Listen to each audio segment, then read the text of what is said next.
You wouldn't. Actually, there's one word in my notes that I looked at and I was like, I'm going to have to explain this word, aren't I? So anyway, Righto. Hi. Hello.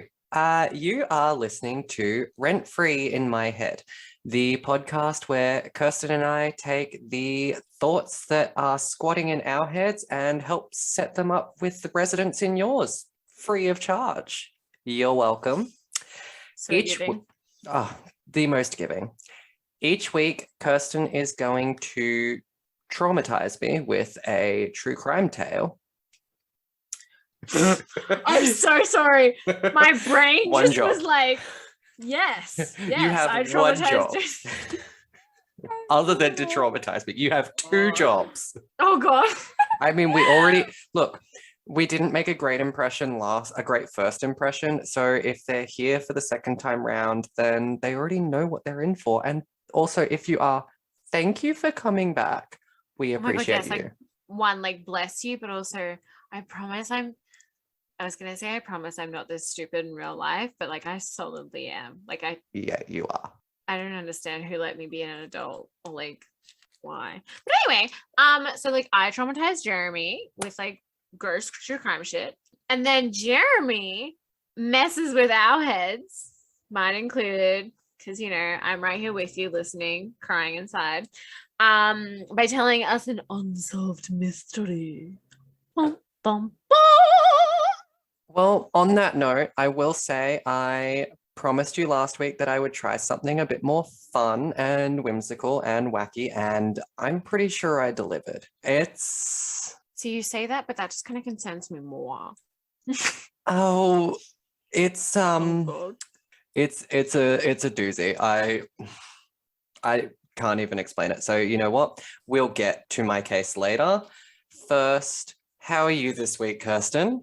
Right now, I'm tired as fuck because even though I knew I had work at 9 this morning and we were recording after work, I could not get my brain to shut the fuck up last night and couldn't get to sleep until after 4 a.m. Cool. Love that for you. So feeling good. Actually, my God, my cup. I'm feeling shit, but it's like golden sparkly. So when did you get golden sparkly? Cindy got it for me. Cute. Christmas. Cindy's my sister, by the way. So it's gang. My sister got it for me for Christmas. Cute. You know. It's shit. Tell her she gives shit gifts. Cindy, you give shit gifts. Well, I can't relate because I slept like a baby, even though last week you did give me that image of the skinned head that kept me up that night. But I slept like a baby and I had an okay day at work. And I'm really hoping that you've brought me like a happy, fun crime today because I just kind of want it and need it. And after the weather event that's gone on in Brisbane past week and it sounds like is about to come back. Yeah, someone don't want to drown in my sorrows. It's okay. The weather will take care of that tomorrow when the rain is supposed to return. In the meantime, you're gonna make me cry because of your case. Not cry, but like I don't think you're gonna feel superbly good. Let's keep in mind that last night I literally cried over giant Skittles. I mean, to be fair, it's a new moon, and that always throws me off, but also giant Skittles. Apparently when I eat food that is normally one size and is now a different size for the first time, it affects me. Like that time I don't know if I told you, there a few months ago in July, I think I bought like a 5-pack of mini Pringles or Pringles minis, and to me that meant so fucking cute. To me, that meant mini packets of Pringles. And so I get upstairs on my lunch break and I open one of the mini packets and I look inside and reach in and I pull out these tiny little chips and I just look at it and I'm like, cute. They're so tiny. They're so cute. And I just feel tears welling up in my eyes. And the two people sitting upstairs with me at the time just looked at me and like, are you fucking serious right now? And I'm like, they're so cute. And then I was just like, I think it's a new moon. And they were like, what? I'm like, give me a sec, open my phone, look at my moon app, and I'm like, yeah, that explains the crying. There we go. That'll do it. Cool. So I'm not like an entirely emotional wreck. The moon is doing something to you. But yeah, don't get your hopes up. my story does involve a candy store, I do like candy. which I guess is kind of happy. Yay, a happy crime. No, a sad crime. I mean, it What depends on emotion how am I messed up feeling? you are. Well, right now you're feeling the emotion of learning. That's not an emotion, but that's the emotion we're going to go with, because I'm going to Is wine start an my game. emotion? Because I'm definitely feeling wine. I feel like a lot of people would agree that it's an emotion, so I will take that as an emotion. All right. But to start my case, I'm just going to tell you a little fact about the area, because apparently that's just what I've decided to do every time. I do like facts. You know, with the second time that I'm doing this. So, my case takes place in Pasadena, Harris County, Texas, America. Okay. Real quick, I just actually really like the word Pasadena. I don't know why. I just like the word Pasadena, which I don't know. But anyway, so fun fact about Pasadena: it is Texas's 15th largest city and the second largest in Harris County. Please don't ask me to explain the county thing, because I don't fucking understand. I think it's similar to like the Moreton Bay region shit that we have, but I'm not like super sure. All I just noticed that Harris County is in Texas, and then I think Pasadena is technically in Houston, but I don't understand because America confuses me. So yeah, it is kind of like, it's like, because you hear about it a lot with the county sheriffs as well. It's kind of like the jurisdiction area. So yeah, it would probably be similar to the main. I don't know why I keep doing this with my hands. This isn't a visual experience. Yeah, but I mean, it's visual for me, so I appreciate it. But yeah, I think you're right. Completely unrelated, but I also have a fun fact that I just remembered right now. About Pasadena? Has nothing to do with Pasadena. It's completely unrelated. It has to do with America. You did say unrelated. Oh, okay, then that kind of works. There you go. That's a fun fact. I learned this like last week, and I haven't stopped talking about it since. I just keep bringing it up randomly. And like, did you know that the state of Wyoming, which is the 10th largest state in area in America, I think, sounds about right, has 2 sets of escalators. In the whole state? Yeah, and both are at banks. How the fuck is there an escalator in a bank? I don't know, but they're both at banks. Okay, but when you say like a set, you mean like one going one up and one down. Going down? Yeah. So there's not just like one up and one down in the entire fucking country. No, so they technically have 4 escalators, but only 2 sets. Yeah. What is it? I don't know. What do they have in their shops? They mustn't. Malls. They mustn't have like high rise. Okay. Mustn't have like those 2-story shopping centers like we do in Australia, mate. Australia. Anyway, back to your case. Sorry, I derailed us there. Sorry to de-escalate. Oh my god. Okay, stop. No. All right. So also it's kind of low-key confusing because there's also a Pasadena in California. Which I didn't realize at first. And then like when I was like, oh, I'll Google a little bit about Pasadena since this is where this all happens. And then like LA came up and I was like, LA? I thought Pasadena was in Texas. Yeah, I feel like I have heard of confused. I feel like I have heard of Pasadena, LA. So Pasadena, LA, California was first, and then the dude who founded Pasadena, Texas, his name is John H. Burnett. He named it after the Pasadena in California because he perceived lush vegetation within the area, and I'm assuming that's what the California Pasadena had. And I really was just confused more in my Google search to find out if it actually was lush vegetation in Texas, but I don't think so, because every time I think of Texas I think of like dirt, like deserty. Like I know it's not. Like I think of like cowboys and like I think I hear John Texas Wayne. And I think cowboys. Yeah, like John Wayne, like obviously there's gonna be like grass and shit like that, but I don't think of like lush vegetation, like I don't know, like the fucking botanical gardens or something like that. I think like of like those dusty balls. The not dusty, like, but the ones that just about? What the fuck are they made of? I don't know. I don't know why I want to say straw. It's not straw. I Is it? mean, maybe. But what are they? They just like do the thing. The balls. They're that the do the cartoon thing. thing. They're not a cartoon They're- though. I'm pretty sure they're real. But like you see them in all cartoons when you think like when it's like a desert in a Desert cartoon, it's like balls. that's gonna bring up some interesting results. Desert balls. It's bringing up dessert balls, so that's not helpful. Wow, Google. Wow. I just feel like Google is What like letting me down are recently. those balls that I think it's like hay or something. Or it's like dead roll grass. Dead grass? in How the fuck does it turn into a ball? desert? Tumbleweed. Um, That's what it's called, not desert balls. Or you know what? From this day forward, it is called desert balls. yeah, I'm calling it desert balls. That makes so much more Yeah. sense to me than tumbleweed. Though, okay, but tumbleweed And- does kind of also low key make sense because it's Weed that tumbling. tumbles. But anyway, so I really don't know, but like, But anyway, I will also be taking you back to the 70s. Okay, but first, the story technically begins Christmas Eve, 1939, when Dean Cole. I'm sorry, that's not in the 70s. That's in the No, 30s. I know. I'm just okay. Look, the main shit happens in the 70s, Okay. but the lead up, technically, it starts in 1939 when Dean Cole was born. Okay. Okay, he's like our main fucker. All right. All right. So anyway, good old Deanie boy.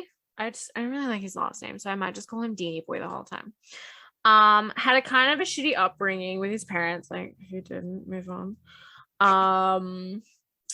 Doing some like on and off again crap, like they were married and then they divorced and like fully separated and they fucking remarried like a couple of years later, and then after a while, like during that whole time, the dad was like a massive piece of shit to his children and was just kind of like, ew, kids, and like would punish them for like this mood.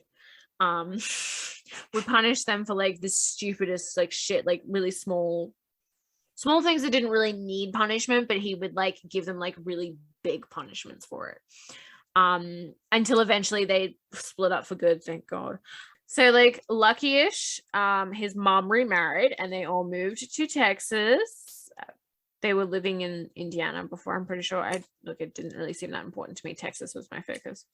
Okay. The newly formed family ended up creating a candy store and selling candy, and kind of like made a livelihood out of that. So Cole's Candy. What was it called? Oh, that's fucking dumb name. I know, fucking lame as shit, but you know, Like, whatever. I don't know. But I just thought it was like really random that of all the things that they decided to make a livelihood out of, it was candy. Yeah, I mean, that's fair. But anyway, why couldn't they could have named it like, I don't know, Coal for Candy or that's actually pretty cute. Yeah.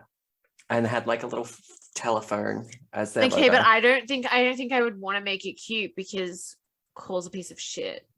So yeah, but like they're not gonna make money. You gotta lure the people in. Okay. Oh my God, you're such a weirdo. Anyway, speaking of luring people in, little Deanie boy would use the fact that his parents were like candy makers to his advantage, and he would like take candy with him and give them out to people to try and make friends. He also just like kind of continued to do that throughout his entire life. I mean, you gotta make do with what you have on hand. Like, that's fair. Creep and make friends the normal way. I don't know how to make friends. I just kind of look for a really awkward person and then walk up to them and be like, "Hi, do you want to be my friend?" And here's some candy. That's so rapey. Oh it's my God. Walking up and being like, "Hi, you look sad and lonely. Candy makes me happy. Would you like a piece?" I mean, if someone came up and said that to me, I would fucking scream fire and run. I literally watched you open a drawer today and go, "Oh, there's candy in here. Thank you to whoever put this here. You're my best friend now." So climb off your high horse right now, Missy.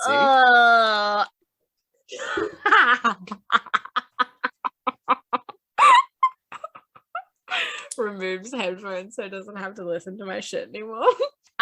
So Cole lived in a time, obviously, when like drafting kids into the army was still a thing. So he was drafted into the army, the US Army, obviously. I'm so sorry. I moved my chair back and I ran over B. Okay, she's okay. I think I just like nicked her tail. Calling dog services. Is that like the hello? Yes, I would like to report a crime. Yeah, she just like ran over her dog.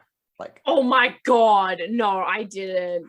I didn't run over my dog. I would never run over my dog. Jesus Christ. Dramatic. I'm sorry. If you were lying in your bed, this wouldn't have happened. oh yeah, now we're blaming the victim. Okay. She's like not really trusting me right now. See, I told you she'd traumatize me with a crime. I didn't realize she would perpetrate the crime. Look, it's yeah, I just don't really have an excuse. I'm just trying to make a seat for my dog now so that she doesn't get run over by my fucking chair again. She's set up now. She's on the box. I've got a container beside my chair. So I put her bed up on that. So she's sitting on that now. There you go, baby. So spoiler alert, gang, I'm a really shitty person. You heard it here first. Okay, so he got drafted. He spent 10 months in the army. He got an honorable discharge because his family's company needed him. But realistically, he just fucking hated being in the army. And apparently it was during this time is when he really figured out his sexuality, and he decided that he was in fact homosexual. So I really don't think that the US Army was like, oh my god, we should keep him in, because you know they were pretty down homophobic back then. So I feel like they were like, you don't out. say. I honestly would never have realized. Like, oh my god, groundbreaking. I know that's why I put it in there, so you would know. You would know about it. Got your back. Okay, so now that he's out of the army, he does what any 30-year-old dude does and starts hanging out with teenage boys. Oh yeah, that's fair. Makes a lot of sense. Specifically, he made a little friend, and I mean little because this kid was like 15, in David Owen Brooks. And just to add to how super duper cool Deanie Boy was, he would host glue and paint sniffing parties at his apartment. That is exactly what that sounds like. They would literally just go to his apartment and huff and sniff paint and glue. I mean, I do love the smell of paint, but like, I don't want to sit there and huff it. And right? Like, I know that you mean different. I know you probably mean different glue, but when I hear someone say sniff glue, I just think like clag, school glue, and I'm like, that shit smells rank. When I was in kindergarten. Oh yeah, it tasted good, but it smells rank. I was like fucking obsessed with it. I was like, do you know what my weird thing as a kid to eat was? And I actually bonded with someone over this once because I said it and they were like, oh my god, me too. No, lip smackers, those lip balms. So it was also around this time that he started to show a sadistic streak, leaning towards bondage in his sexual relationships, which like fucking you do you, babe. Consensual kinks, live your fucking dreams.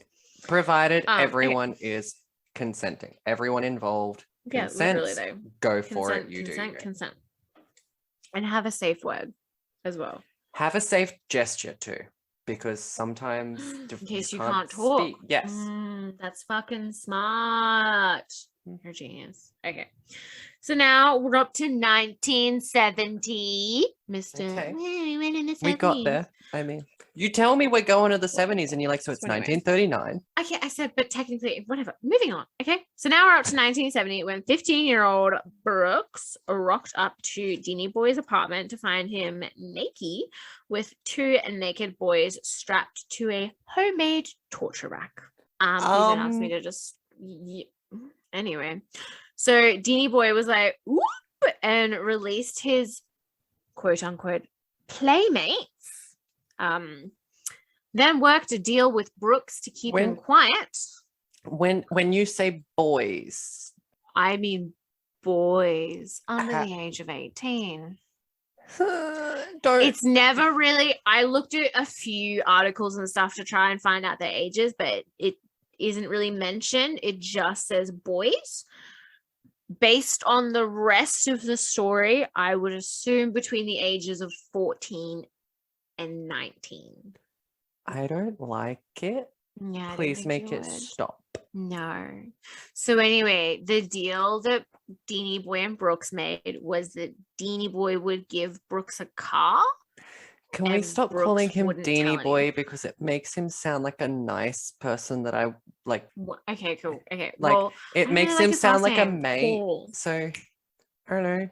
Just Oh, that's very true. Okay, yeah, so my you're mate. like Okay, you're like, cool. oh Okay, yeah, cool. Deanie Boy, and I'm like, oh yeah, my mate, and then you're like, well, Cool. he's got boys strapped to a torture chair, and I'm like, Okay, I don't, you know what? I don't Then want to go to there.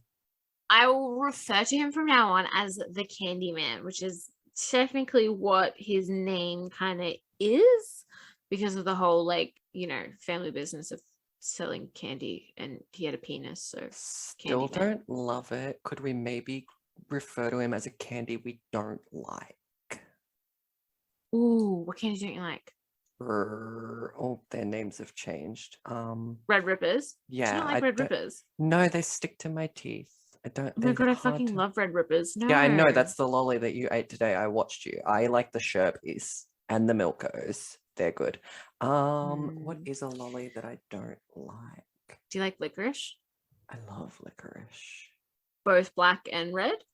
Both black and red. I don't like Okay. Twizzlers. Aren't those are red things? It's an American candy. I don't like them. The ones that And it's I like don't. twisty? Yeah, but they taste like rubber, in my opinion. All right, whatever. We can roll with Twizzlers. All right, so this kid Twizzlers, he's not a kid. He's fucking 30 years old. He's disgusting. Right. So, yeah. So Twizzlers gives Brooks a car for him to keep his mouth shut. So a little bit. This kind of came their thing that like Brooks would keep his mouth shut. / he would also bring friends to Twizzler's apartment in exchange for money and So other Brooks is now incentives. basically an accomplice. Yes. So on it, I'm not too sure on the timeline. I did try and find out more specific, but it's between 1970 and 1971. Brooks brings what's his full name? Elmer Wayne Henley. I think it was probably more 1971 to Twizzler's apartment as a plaything, quote plaything, for Twizzler. But then Twizzler and Henley strike up a bond, and Henley decides to get ins on the deal that Brooks and Twizzler have, and he also starts bringing boys to Twizzler. Mind you, Henley was 14 years old. No. Or actually, might have been 15 because I think I did. Yeah, so he was around 14, 15. That and doesn't then make Brooks it any was 15, better. 16. No, I know. So the story was that Twizzler would give the boys $200 a pop for fresh victims. However, apparently the boys didn't really see that money. So, you know, make your own deductions about that. But the boys stayed alive, right? Or is that why they never saw the money? They do stay alive. Okay. So he just in swindled the 70s. I don't like it. So it's so it's uncertain when Twizzler first killed someone, but statements place it around mid 1970, and we do have the name of his first known victim. But a lot of people theorize that he probably killed before that. So over the next 3 years, so between 1970 and 1973, there were a total of 28 victims recorded. So, but only about what span, sorry? 3 years. 28 known victims. Okay, so that's just the ones we know about, but a lot of people think that there was a lot more.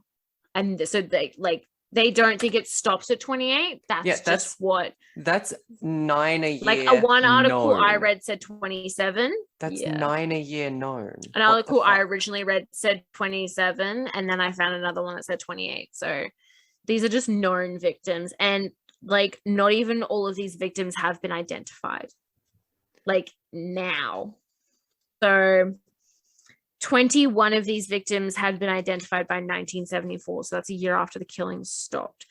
Now, I do have the list and ages of all of the boys.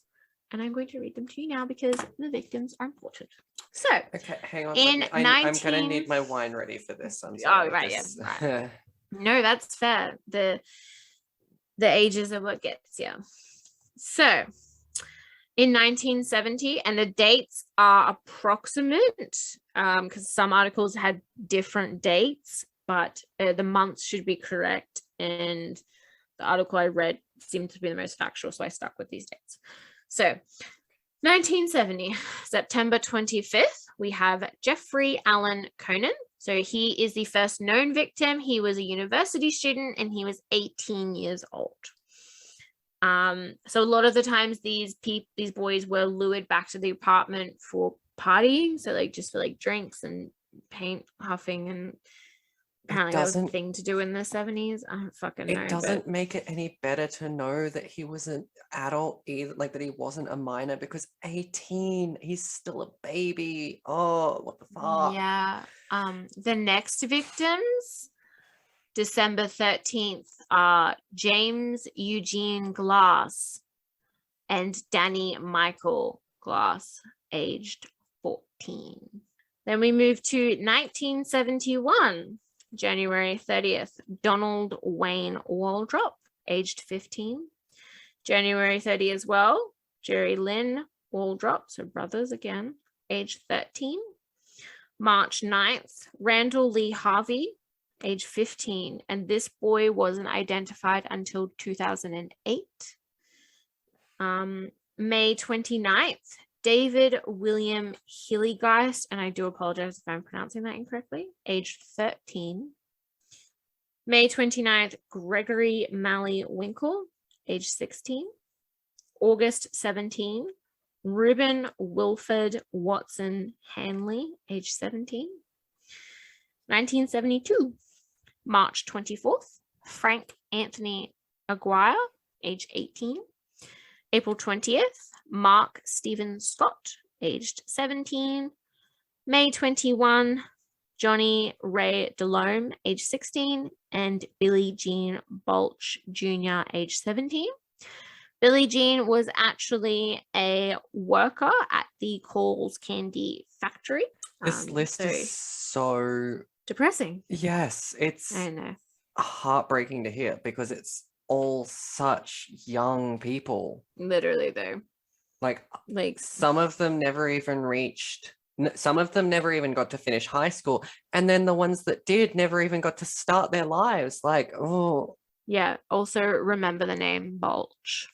So July 19, Stephen Kent Sickman, age 17.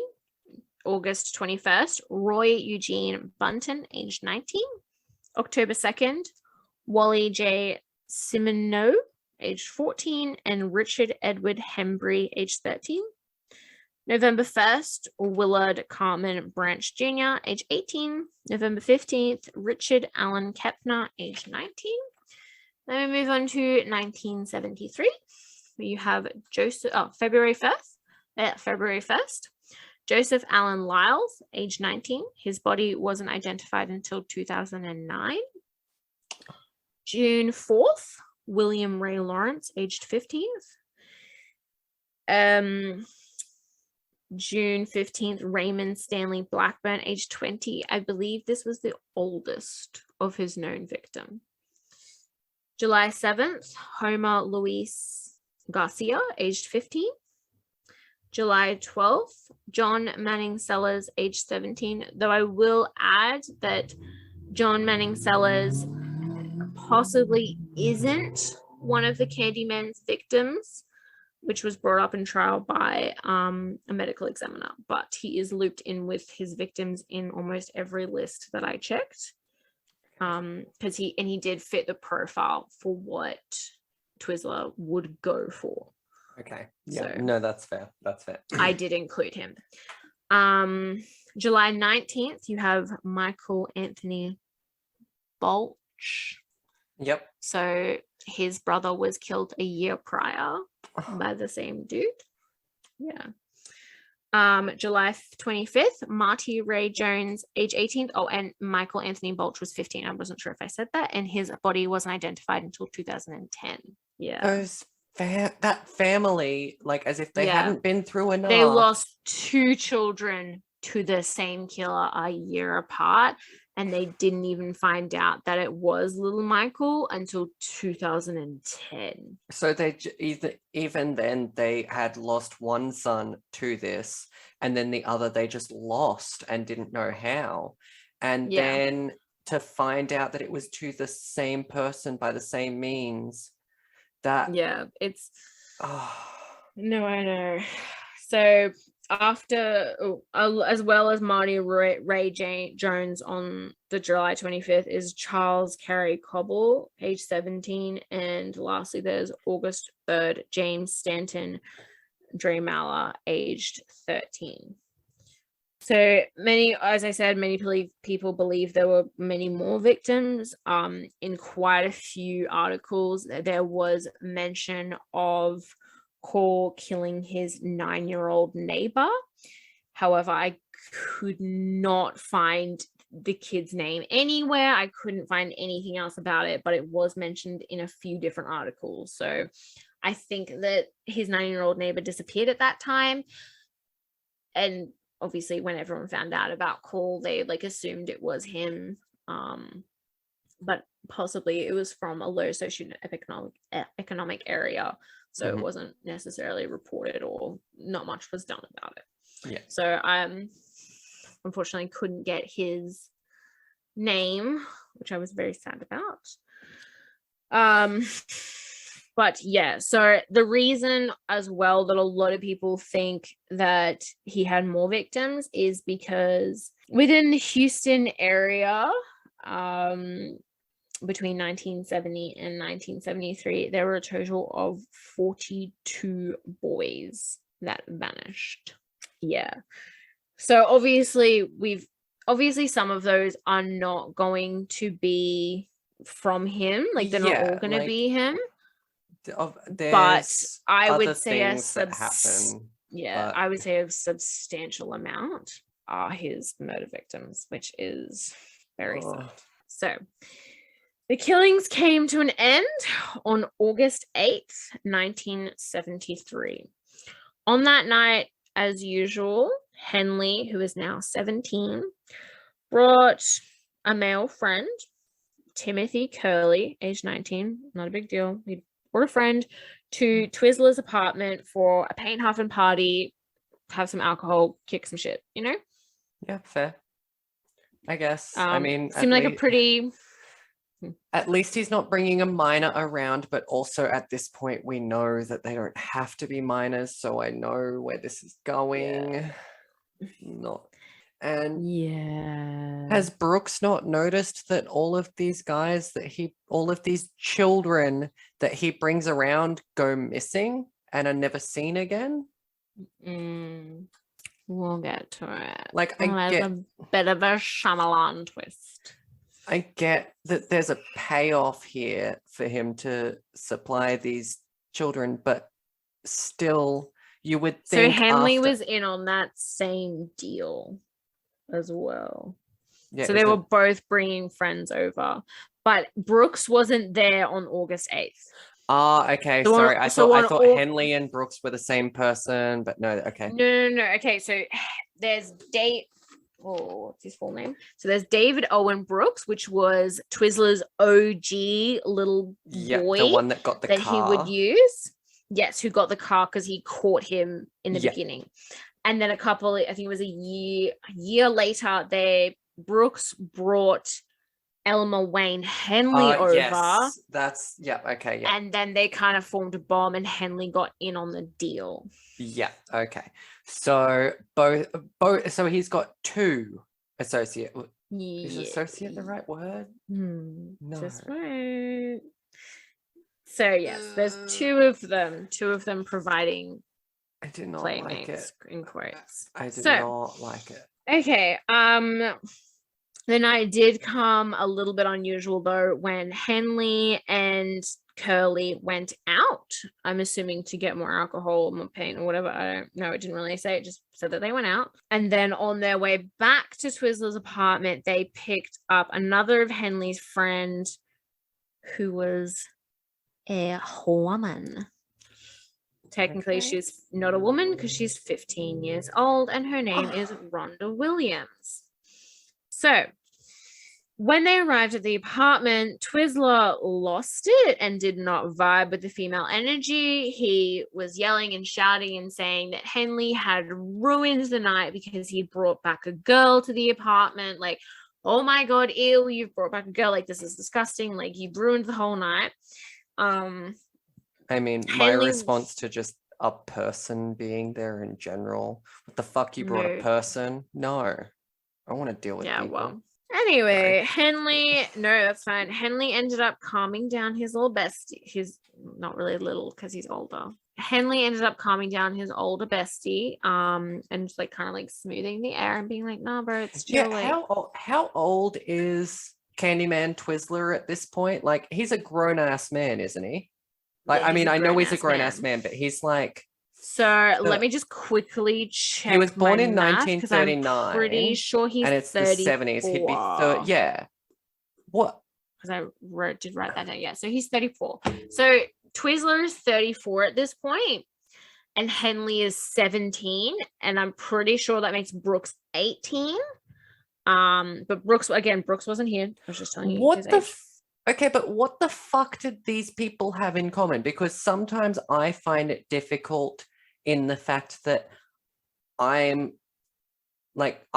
4 years older than my best friend and like 7 years older than another of my closest friends. And sometimes I find it difficult to relate to them just with that age gap. So what? No, I know. Like, how the fuck? What the fuck? This is what I mean. Kind of relationship and he was conversation 30 when he came back from the army and was like, you know what? I'm gonna fucking hang out with teenagers all the time. What on earth do you have in what? Okay, how do I ask this without coming? Why do you have what on earth do you have in common mentally? I think educationally and developmentally. Well, you've got to remember is the 70s and 60s, so education wasn't kind of the way it is now. I think for a lot of families, like it was like working class for a lot of them. Okay, so if they were on that level, then that's probably what it would have been.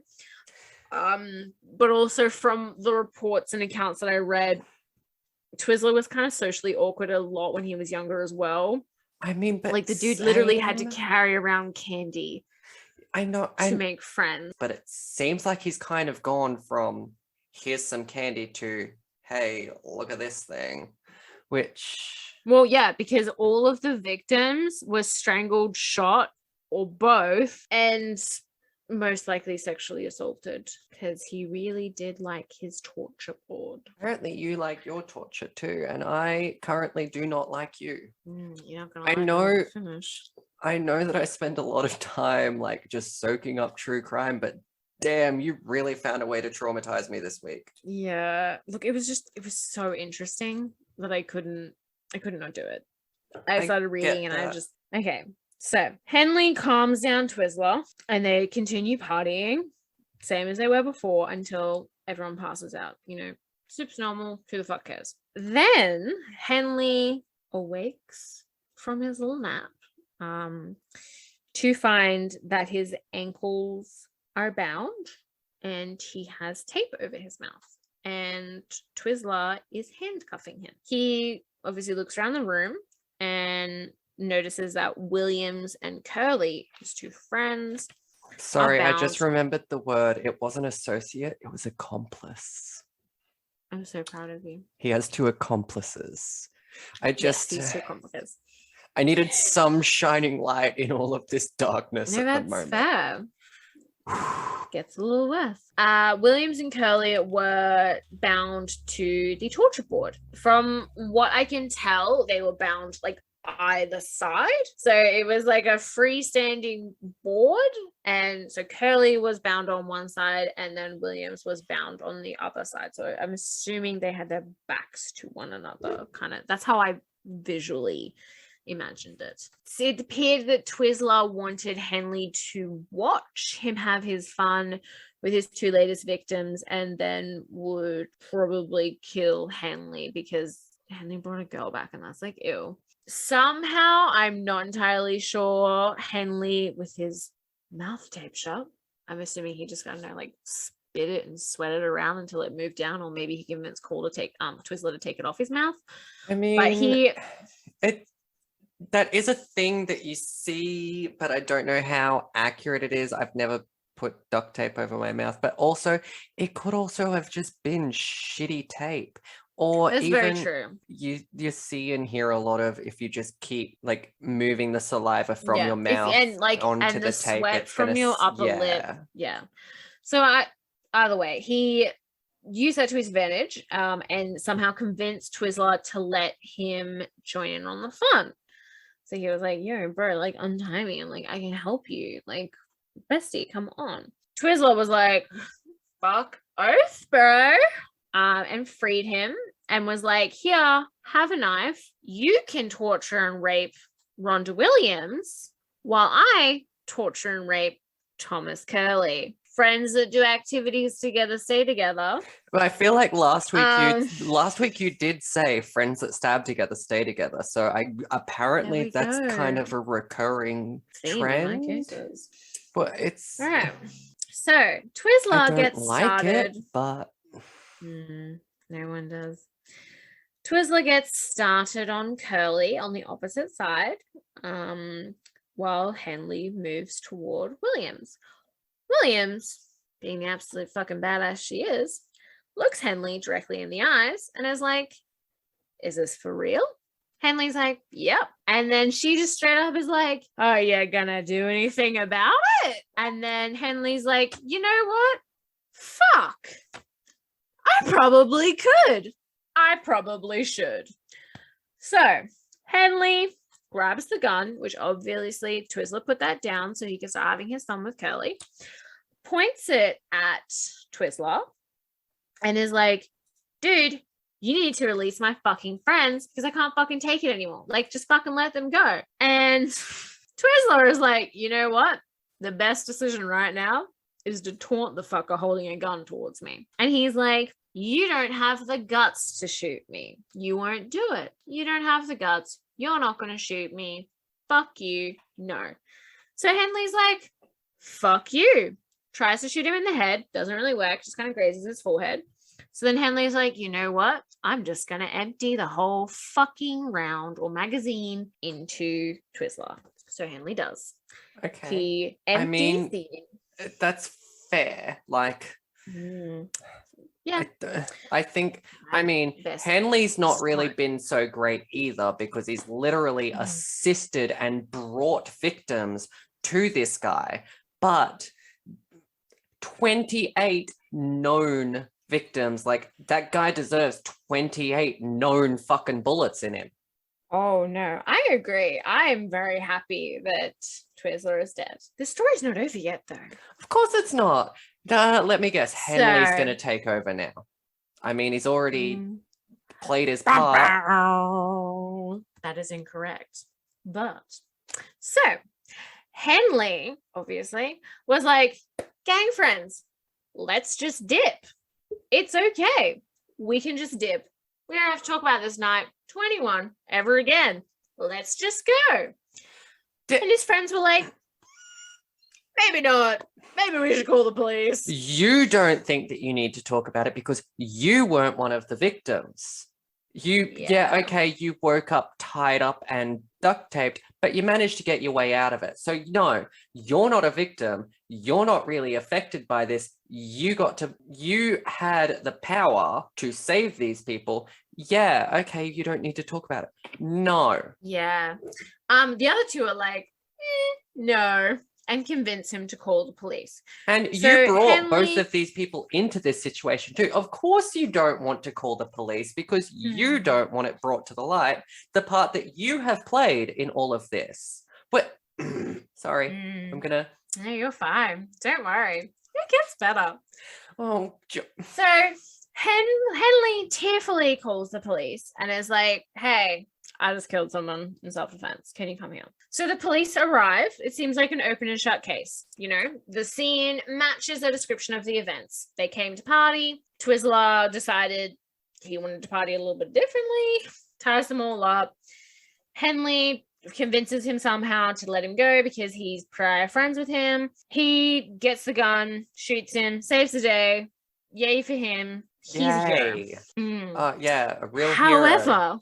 However, after searching the property and finding some shady shit, including cardboard box about the size of a body,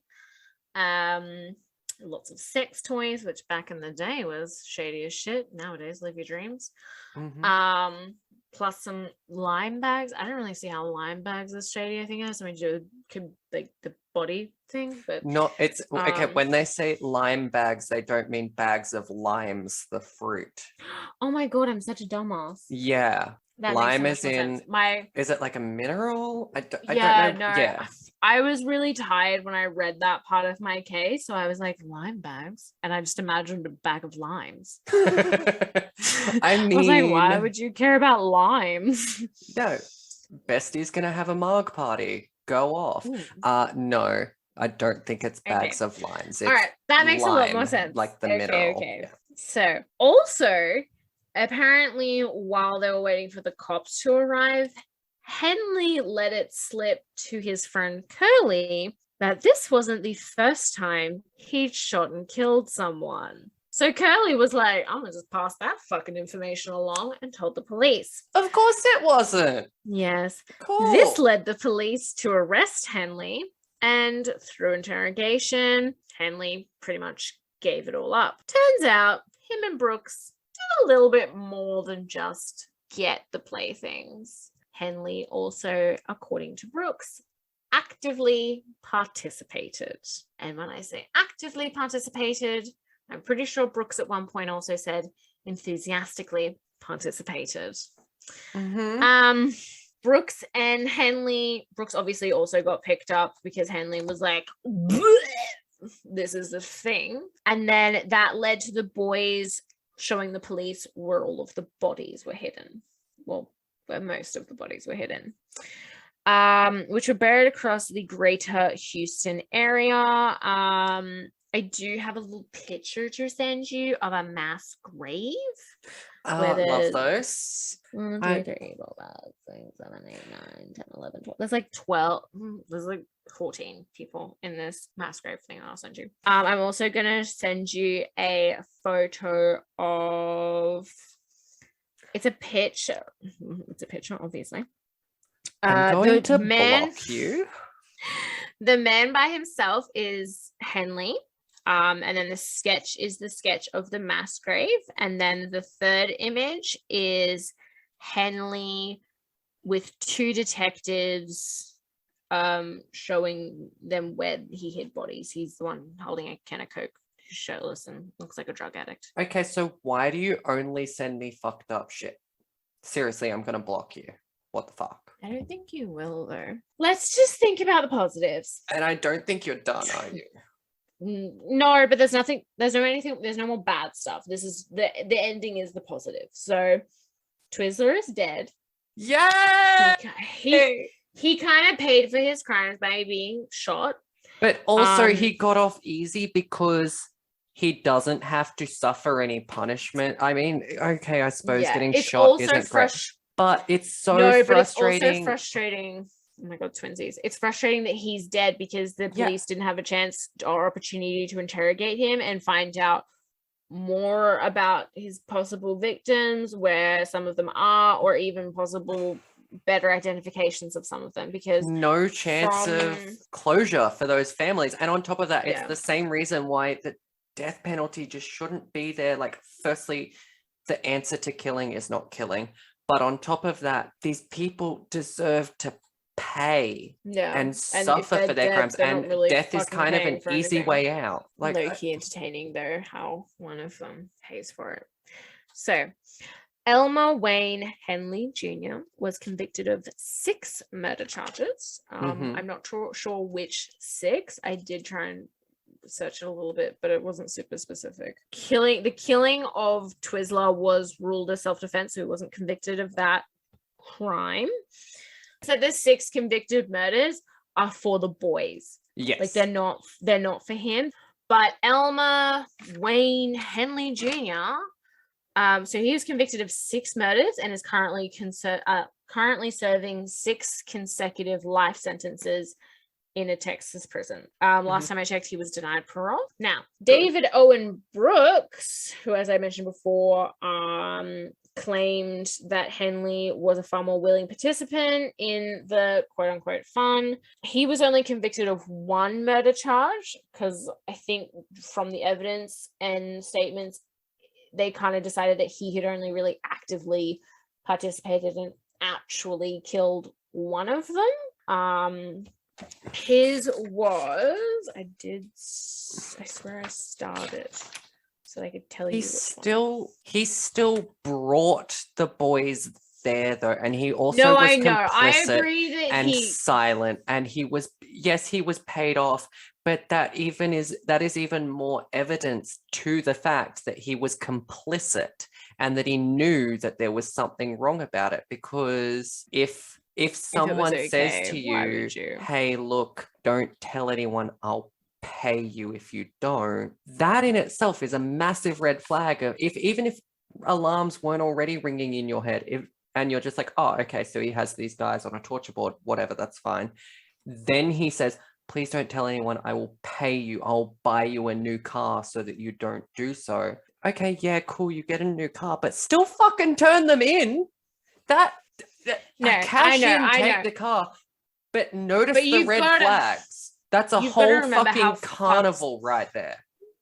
You gotta remember how fucked the legal system is. So, like, I'm just happy that they got this fucker on at least something. So he was convicted for the murder of Ray Lawrence, which I'm assuming is William Ray Lawrence, who was the 15-year-old killed on June 4th, 1973.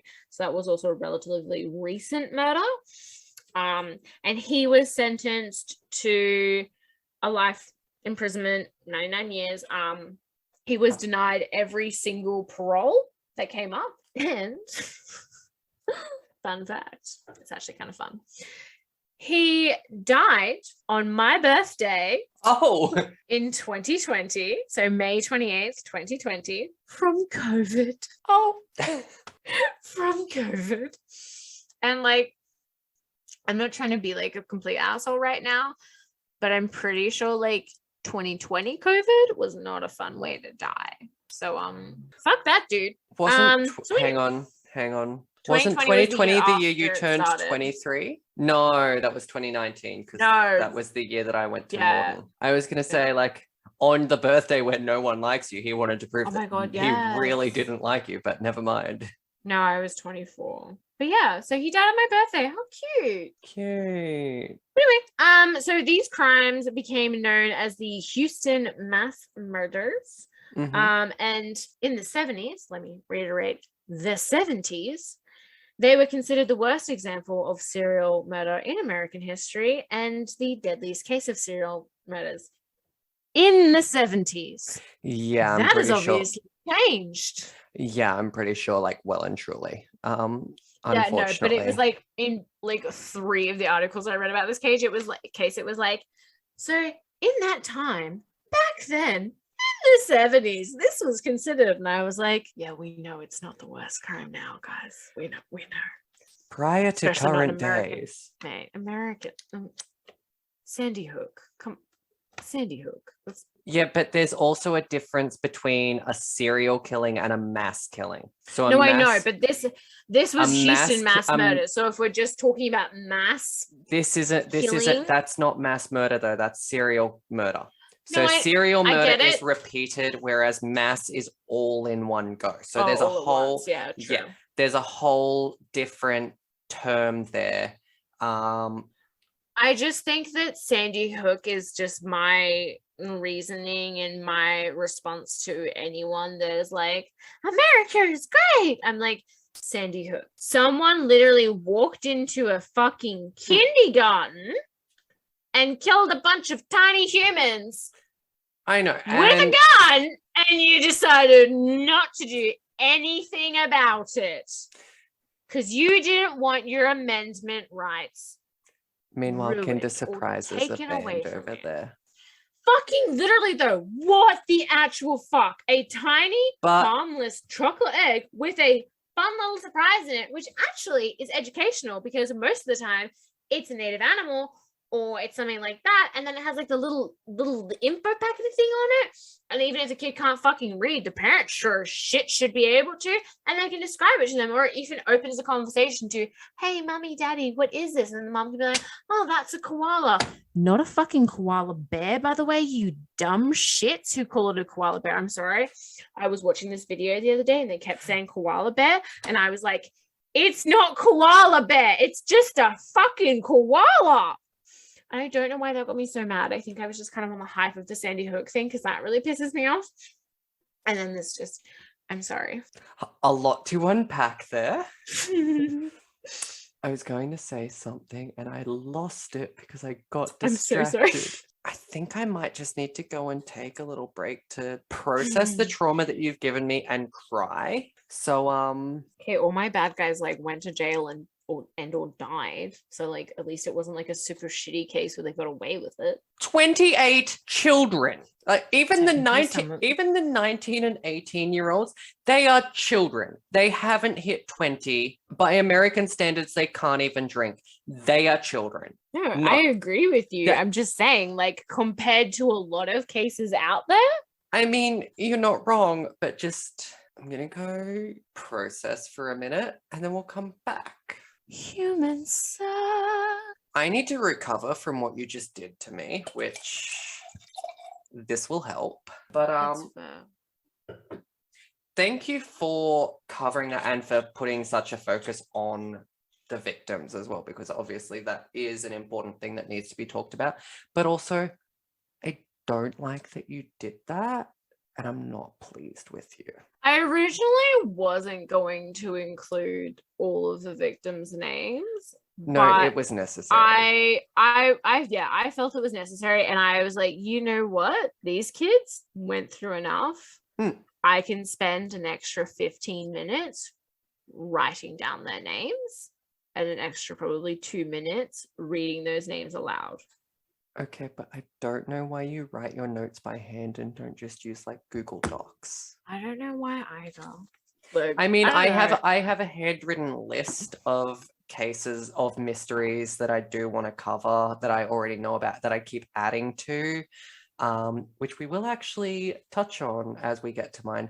But that's about as far as I'm willing to handwrite.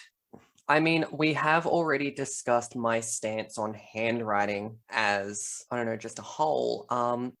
Just the concept of handwriting, not as in to handwrite, but someone's handwriting is a very important thing to me. And like, I believe that that is like an essential part of who someone, of a person's identity to a forensic level. Like you can identify someone from their handwriting, right down to like just the unconscious things that they do, which is why like my first tattoo had to have my late father's handwriting so that was there, and why like someone's handwriting is very important. But then I also don't want to sit there and write because it's such a manual thing. I also like to think that it helps me retain the information better. And it's probably gonna sound weird, but I feel like I connect more to the cases when I'm having to sit there and physically like write it out. And like it was a bit of a moment last night when I was sitting there writing out the names of the victims. That's fair. It's funny because you can see when I was like rushing or like writing differently because like it gets messier. So like these pages here are kind of messy and I've like crossed out stuff because I decided that didn't fit and I had to add it here. Yeah. And then when I was writing the victims' names, I was really sure that I was trying really hard to keep my handwriting neat, making sure that I was spelling them all correctly. I spaced it out specifically. Thankfully, none of their names included the word avocado. Actually, oh my God, you know how last week I said that my brain like kept forgetting that avo is AVO? There was another word this week that my brain just like couldn't fucking deal with. I think it was Cole. I think it was his last name because I kept going to spell it with a K, even though it's spelled with a C. Actually, we're just going to dip back to my case for a hot second because I forgot to tell you. So you know Elmer Wayne Henley Jr.? Yes. The fucked up little partner. Mm-hmm. So apparently the one that did like the shooting and the ending. Yeah. So apparently while he was in prison, some dude was like, you should try art. And Henley was like, fuck yes, I'm going to try art. So he did. And then someone thought it would be a really fucking great idea to have an art exhibition. And he sold artworks. And then when it came out, yeah, grab that wine, bestie. And then when it came out, the victims' families were like, what the actual fuck? Like, this is messed.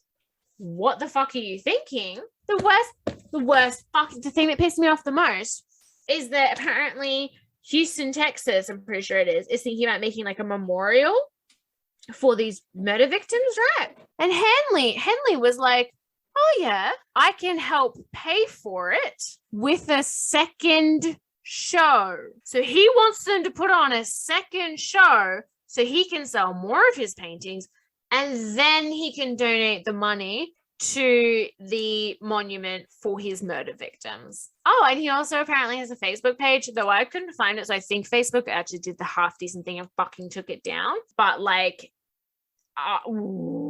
it made me so fucking mad when I found that out. Like, he literally had a Facebook page with 140.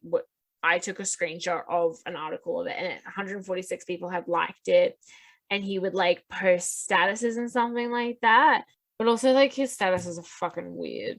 Like, hatred is corrosive, whether it is hatred of things or others or even oneself. Hatred eats at your insides and rusts your soul. Turn from hatred and choose to see beauty and love. This is not to say to look at life through rose-colored glasses, but to consciously acknowledge good. Said the guy who fucking murdered and tortured and raped people. I don't even have a response to that. Yeah. No. I searched jokingly the Facebook took my page headphones because out and walked away from you before because I didn't want to listen to you talking anymore. I am about to actually do that because I am so fucking pissed off at this person. No, I know. Like, that was the last thing I found right before I went to bed last night, which also probably could have added towards the fact that I couldn't sleep. That's why it would live to rent free in your brain all night. Wow, I didn't even get our own name right. Rent free in your head. Oh my God. Nailing it. How can someone in prison on 6 consecutive life sentences be making money off of an art show?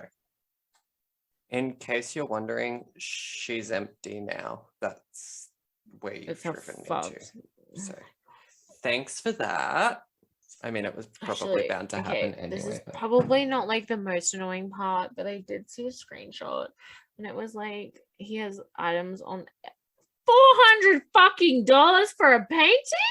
Sorry, I just 1,080. What the fuck?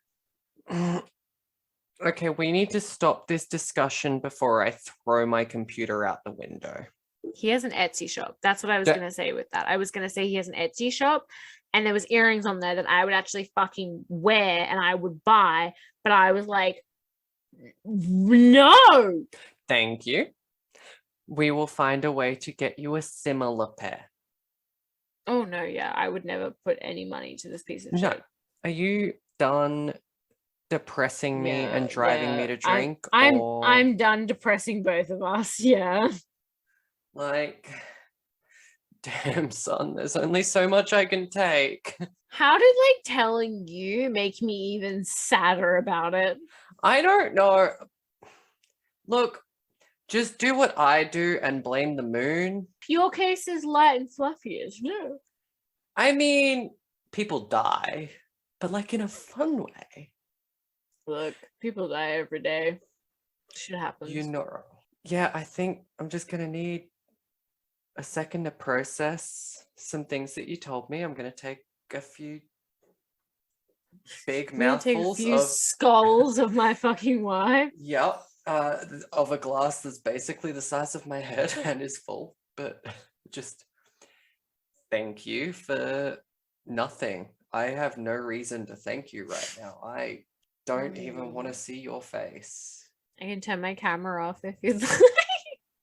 Well, no, because then I'm just sitting in an empty room talking to myself, which I mean is basically my life. Do that? But yes. All right. So remember last week when we talked about how I had a very specific case that I wanted to cover as one of my first two cases that I'd written up, and then I decided I don't want to cover that week. Yeah. Well, I'm not covering that this week either. The fuck was the point of telling me about it then? I had another very specific one in mind. I'm like, yes, let's do that. But I was like, oh, also I need to keep track of what cases I've researched so that I can tick them off. So I pulled out my list, which like I opened my book, pulled out my list, and I looked at it and went, okay, Bryce Laspisa, tick. Was looking for the case that I was about to start researching, and was like, saw the one below it and was like, yeah, I can't not do that. I'm going to do that instead. So all bets are off, and I'm just throwing everything out the window. But I have something for you that is really fun, really off base. No crimes are committed. Some people die. But it's really weird. Like naturally? Some could say supernaturally. Sometimes I just like laugh about the word supernaturally because like obviously it means like, you know, supernatural. Yeah. But like, can you just imagine if they put a space in between? But yeah, because it's like, okay, and you're like, because they're like, was it like yeah, natural or was it like supernatural? Super. Yeah. Like it like makes me giggle. So natural, it's crazy. It's like it was super natural. Yeah. Some would say supernatural. I will burn that bridge when we get to it. But it's I don't even know, man. It's an interesting one. I knew about it and just kind of stored it away in the recesses of my brain and hadn't thought about it until I saw it on my list. I'm like, oh yeah, that's a thing. But I also kind of hated myself for it, and we'll get into that as well. I'm so excited for this game. So remember how I said that I don't really know history? No, God. Yeah. I don't know what to class this as, and I did promise you that each week I would give you like it's this kind of mystery. If I had to class it as anything, I guess I would call it a historical mystery. I'm so concerned as to what the fuck this is. I'm sorry. A history, if you will. Oh no. It could also be classed as a hysterical mystery. No. Stop it. No. That one was not a play on words like that. Literally, hysteria comes into it. The only other classification I would have for it is an unexplained outbreak. Unexplained phenomenon. No, well, yes, it is a phenomenon as well, but it's like also, just super quickly, You know how hysteria was treated in women back in the day? Yes. The doctor would just like finger bang them. Mm-hmm. Or like, oh my God, wait, how do you pronounce flicking the bean? I can't remember the M word. Masturbate. Yeah, that's right. You pronounce it wrong. It's masturbate. It is not. It's masturbate. You are the master of your sexy time. It's masturbate. It's masturbate. But also, I don't know about you, but that's how my doctor treats everything. Is that not the right way to fix it? Should they not be like flicking my bead? Unless this is consensual, get a new fucking doctor. Okay. Actually, no, even if it is consensual on your end, get a new fucking doctor. That is so unethical. Like, that's so unethical. Like, that's fucked up. All right. Also, my doctor is like this fucking adorable little Indian lady. And that, you made me have inappropriate thoughts about her. She's so sweet. She's my doctor too. Oh my God, no, you know what's worse is the medical center is in the center where we work. So like it very possibly could be okay, your then doctor. she's not my doctor. Okay, thank God. Also, my doctor's a male, so she's definitely not my doctor. All right. So yeah, like I said, I really don't know what to class this as. It could be a historical mystery. It could be a hysterical mystery. It could be an unexplained outbreak. It's a mystery. In many ways. It's a mystery. Yeah, it's a history. Stop. And start your case, you listen. So I know you're going to ask when I say this, so I'm just going to let you know in advance. Yes, it's exactly what it sounds like. I'm going to be telling you about the dancing plague of 1518. Yeah. What kind of dancing? I don't have an answer to that. What? So this wasn't super easy to research. Like there's not a lot of information available, given that this happened 500 odd years ago. Should have been super easy for you to find information. What are you talking about? I mean, there were a couple of articles, but most of them had the same information, and there's not a lot. It's mostly speculation, but it's definitely a fun one. It gave me some windows for some fun dives into other random unrelated things that are, well, I mean, they're not unrelated, like they relate. So I've got some fun facts to just pepper in. I may or may not have tried to beef up my notes just a bit. It's definitely not going to be as in-depth an episode as my coverage of Bryce Laspisa, though. But it's definitely a fun one, and I feel like it's very fitting for Speculation Station, which, if you haven't picked up on that yet, that's what I'm calling my portion of this podcast. I love that so much. I don't know, I guess we have Crime Time and Speculation Station. Crimes with Kirstyn. I mean, I'm going for the whole rhyming thing, so Crime Time. I was just going with a both theme. I mean, alliteration works too. Thank you. I couldn't remember what the word was. It doesn't kind of match, so oh my I don't know if I love it, but basically, it's exactly what it sounds like. In 1518, a town in France was plagued by a mysterious outbreak of dance. So I guess it's kind of the opposite of that town in Footloose.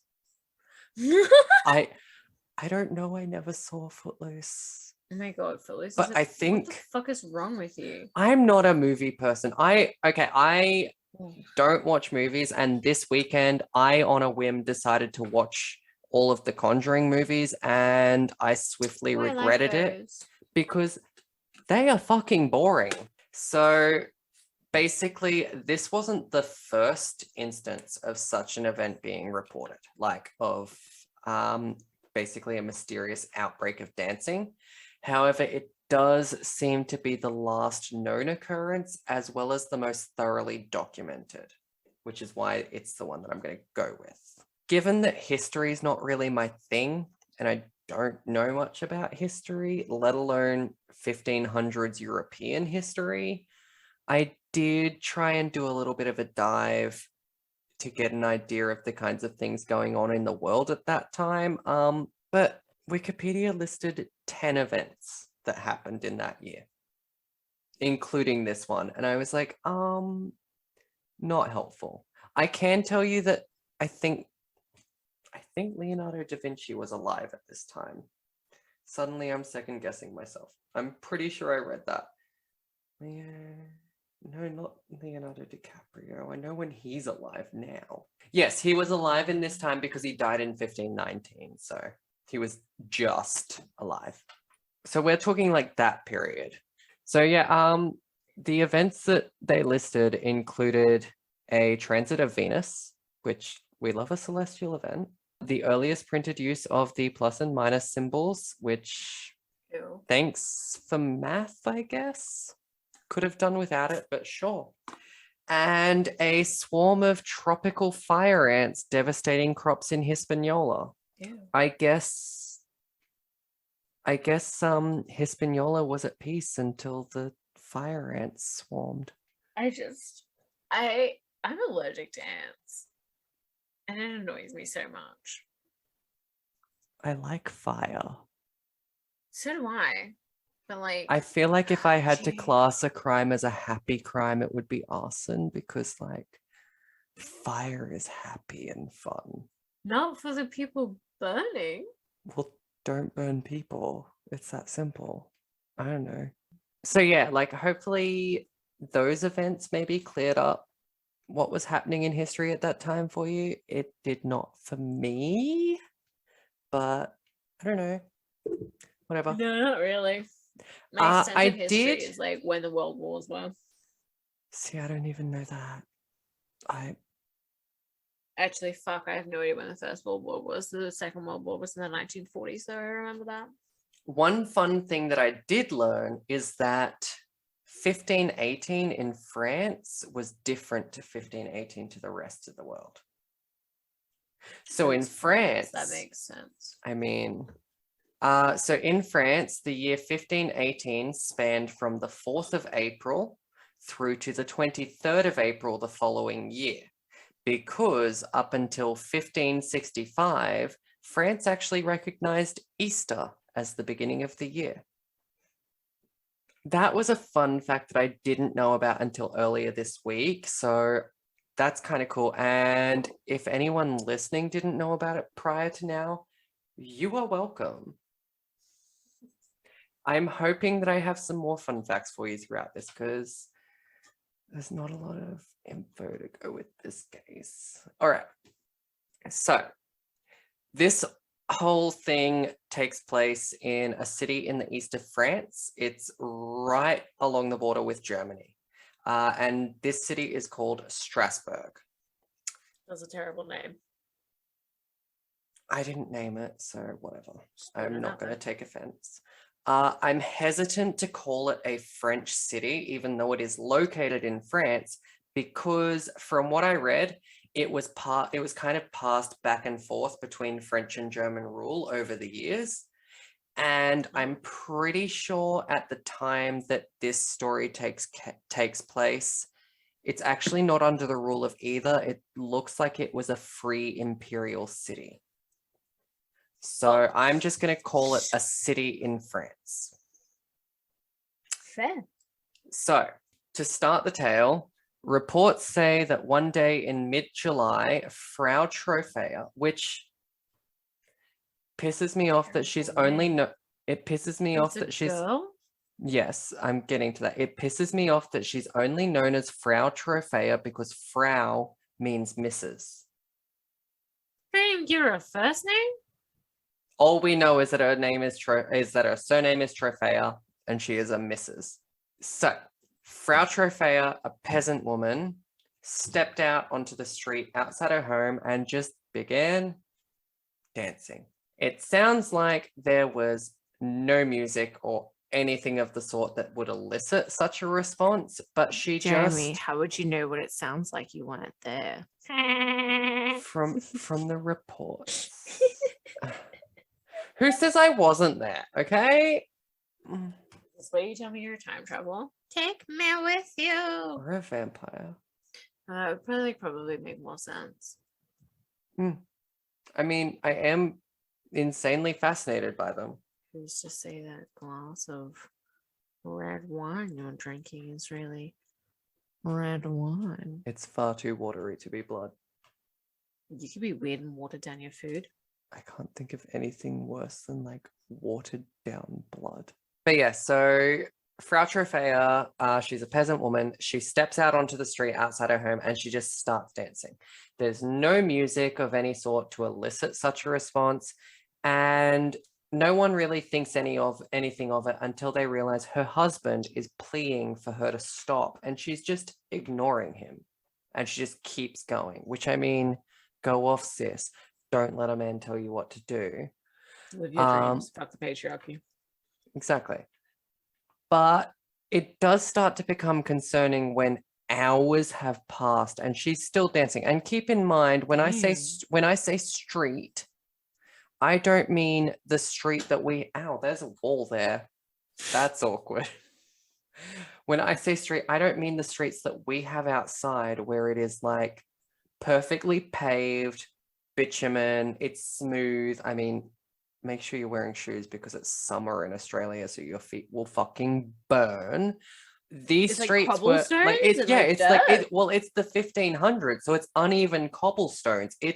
She's literally dancing on uneven rocks outside her home for hours on end. I don't know, it never specified, but it reaches the point where she has kept dancing and night falls and she's still out there and she just collapses of exhaustion and just sleeps in the street. And then she just passes out after dancing in the street for hours on end. She's completely exhausted. And this was not the end of her jig. She wakes up and immediately, before she even has time to process, I'm hungry, I'm thirsty, she just rises to her feet, which by this point, especially given the fact that she's on uneven cobblestones, would be swollen and sore as all hell. Oh. She just starts dancing again and continues on. It is so basically it seemed that she was unable to stop. And every report that I have read that described this referred to it as frenzied and maniacal.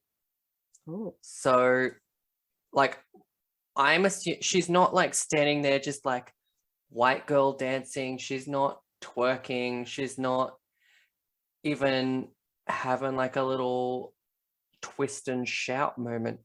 We're talking like thrashing, maniacal, frenzied movements, throwing her arms around. So like me dancing after a few drinks. That kind of mess. And it's just kept going. And this pattern of her dancing until she collapses of exhaustion, only to rise again and just continue dancing. This continued for days. And by week's end, Frau Trophea was no longer boogieing solo. In case you can't tell, I may or may not have Googled synonyms for dancing because I got sick of writing the word dancing. You'll see a couple more. By the end of the week, more than 30 others were afflicted with the same strange mania. Because I said maniacally, my brain... I got you. I saw the leap that your brain took. Ooh. It's that potato moment all over again. What was the other one we had before? I forgot already. Fuck. Oh, desert balls. More than 30 others were afflicted with the same strange mania. They were seemingly infected just by witnessing this event. Like they just saw her doing this and were like, oh shit, Now it's my turn. So naturally, the authorities were concerned by this. And from what I read, by authorities, it meant the city councillors. Everything kept referring to the city councillors. So I'm guessing they were like the important people at the time that ruled like the decision making. That area. Yeah. They were like in charge. The clergy seemed to believe that this was the work of a vengeful. No. Oh, they believed it was the work of a saint. Apparently a vengeful saint, which, okay, so I thought saints were only good. That's what I thought, because I was like, okay, I don't understand how this whole, there's a hair on my desk. Go away. Ew. It's my hair, it's fine. It was red. So the hair, there's no hair. So the hair in question. So I already didn't understand how the whole patron saint thing worked. I knew that that was a thing. I'd heard it talked about before in the past, and was just like, religion, I don't care.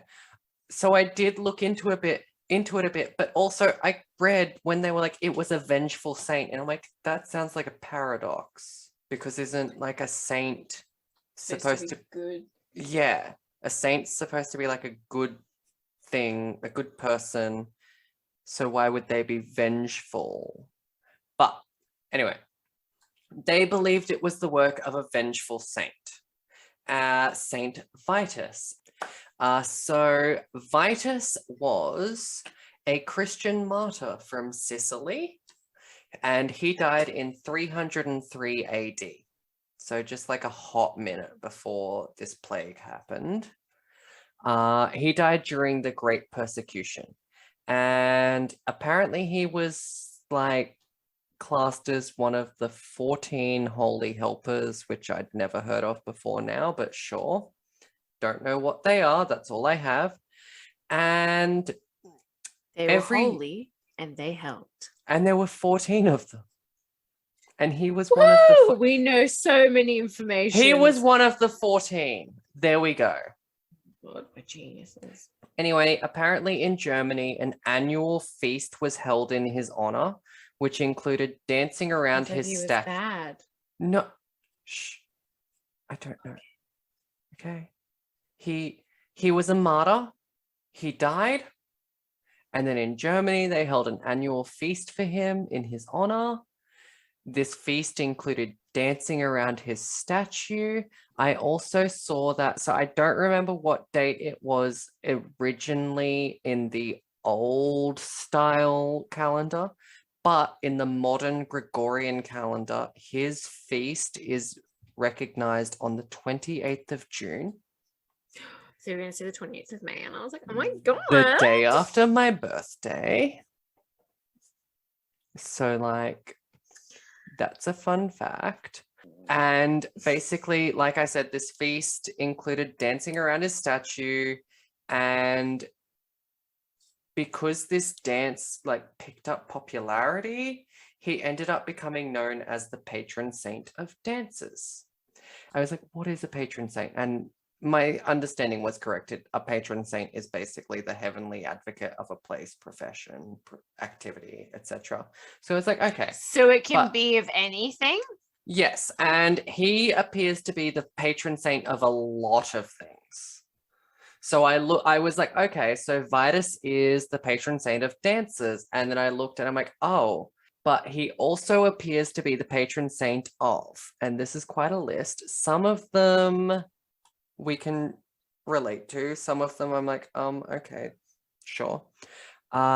Actors, comedians, dogs, epilepsy, oversleeping, that one's for you, snake bites, and storms. He's also... I'm so confused why you're what? How are you... Yeah. How can he manage all of these things at once? He's also... Like a lot of effort. Like a lot of effort. I feel like being the patron saint of one thing is too much work. Like, oh my god. I get tired. Right, which is why you oversleep. I don't oversleep. I sleep No, you the just correct amount. You just nap a lot. I just really like naps. Okay, they just make me feel better. So yeah, he's also the patron saint of rheumatic chorea, which is also referred to as Saint Vitus's dance. Remember that term, it comes back up. Which is a neurological what was the word again? Saint Vitus's dance is the colloquial term for it. Chorea. So rheumatic chorea. Okay. So that is my brain just went to like gonorrhea for some reason.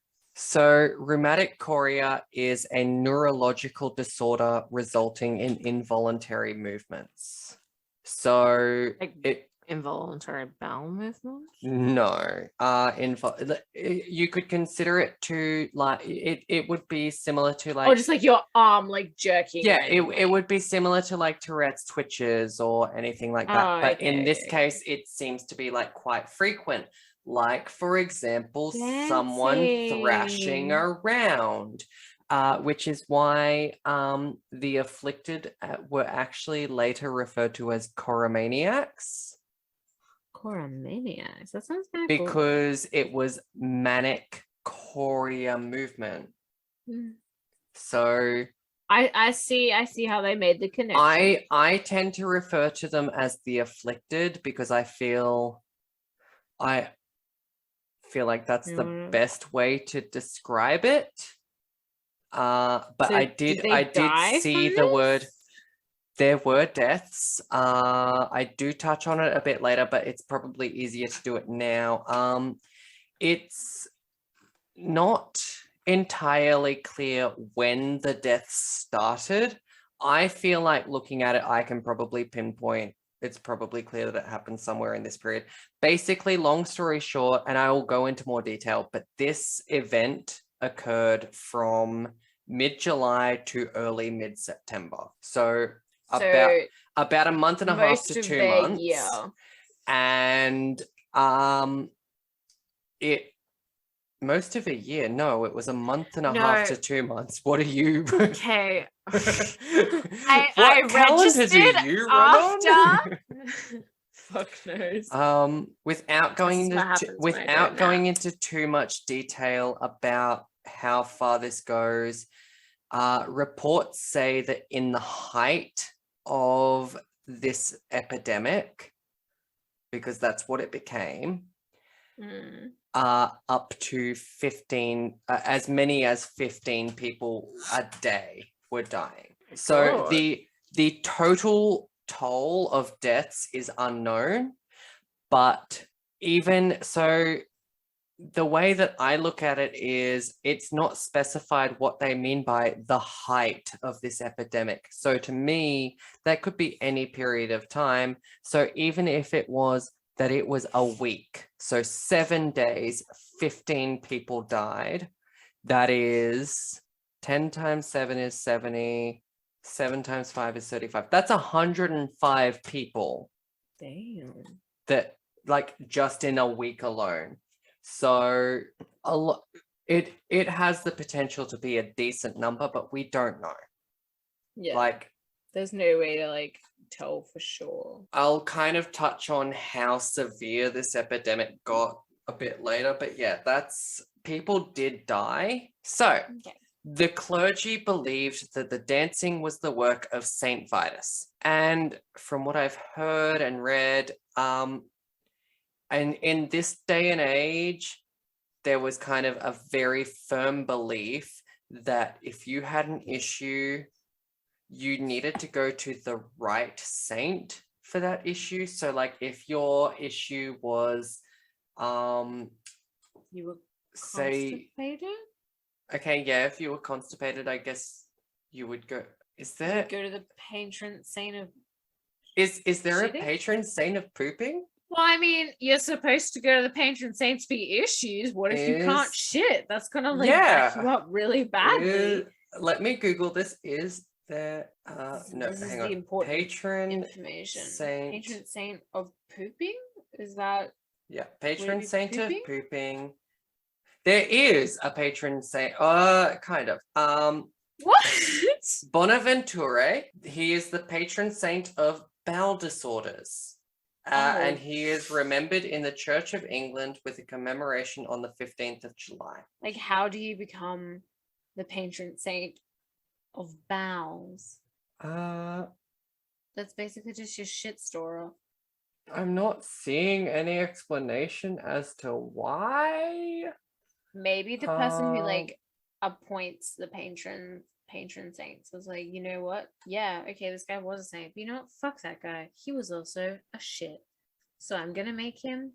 Yeah, it the literally patron just saint says of he is shit. the patron saint of bowel disorders. So like I'm wondering if and that's the Or it's maybe. that's the only thing he seems to be the patron saint of. So Oh my god, like so he's like not even like a professional saint with like other like sainty things, like the patron saint of dances.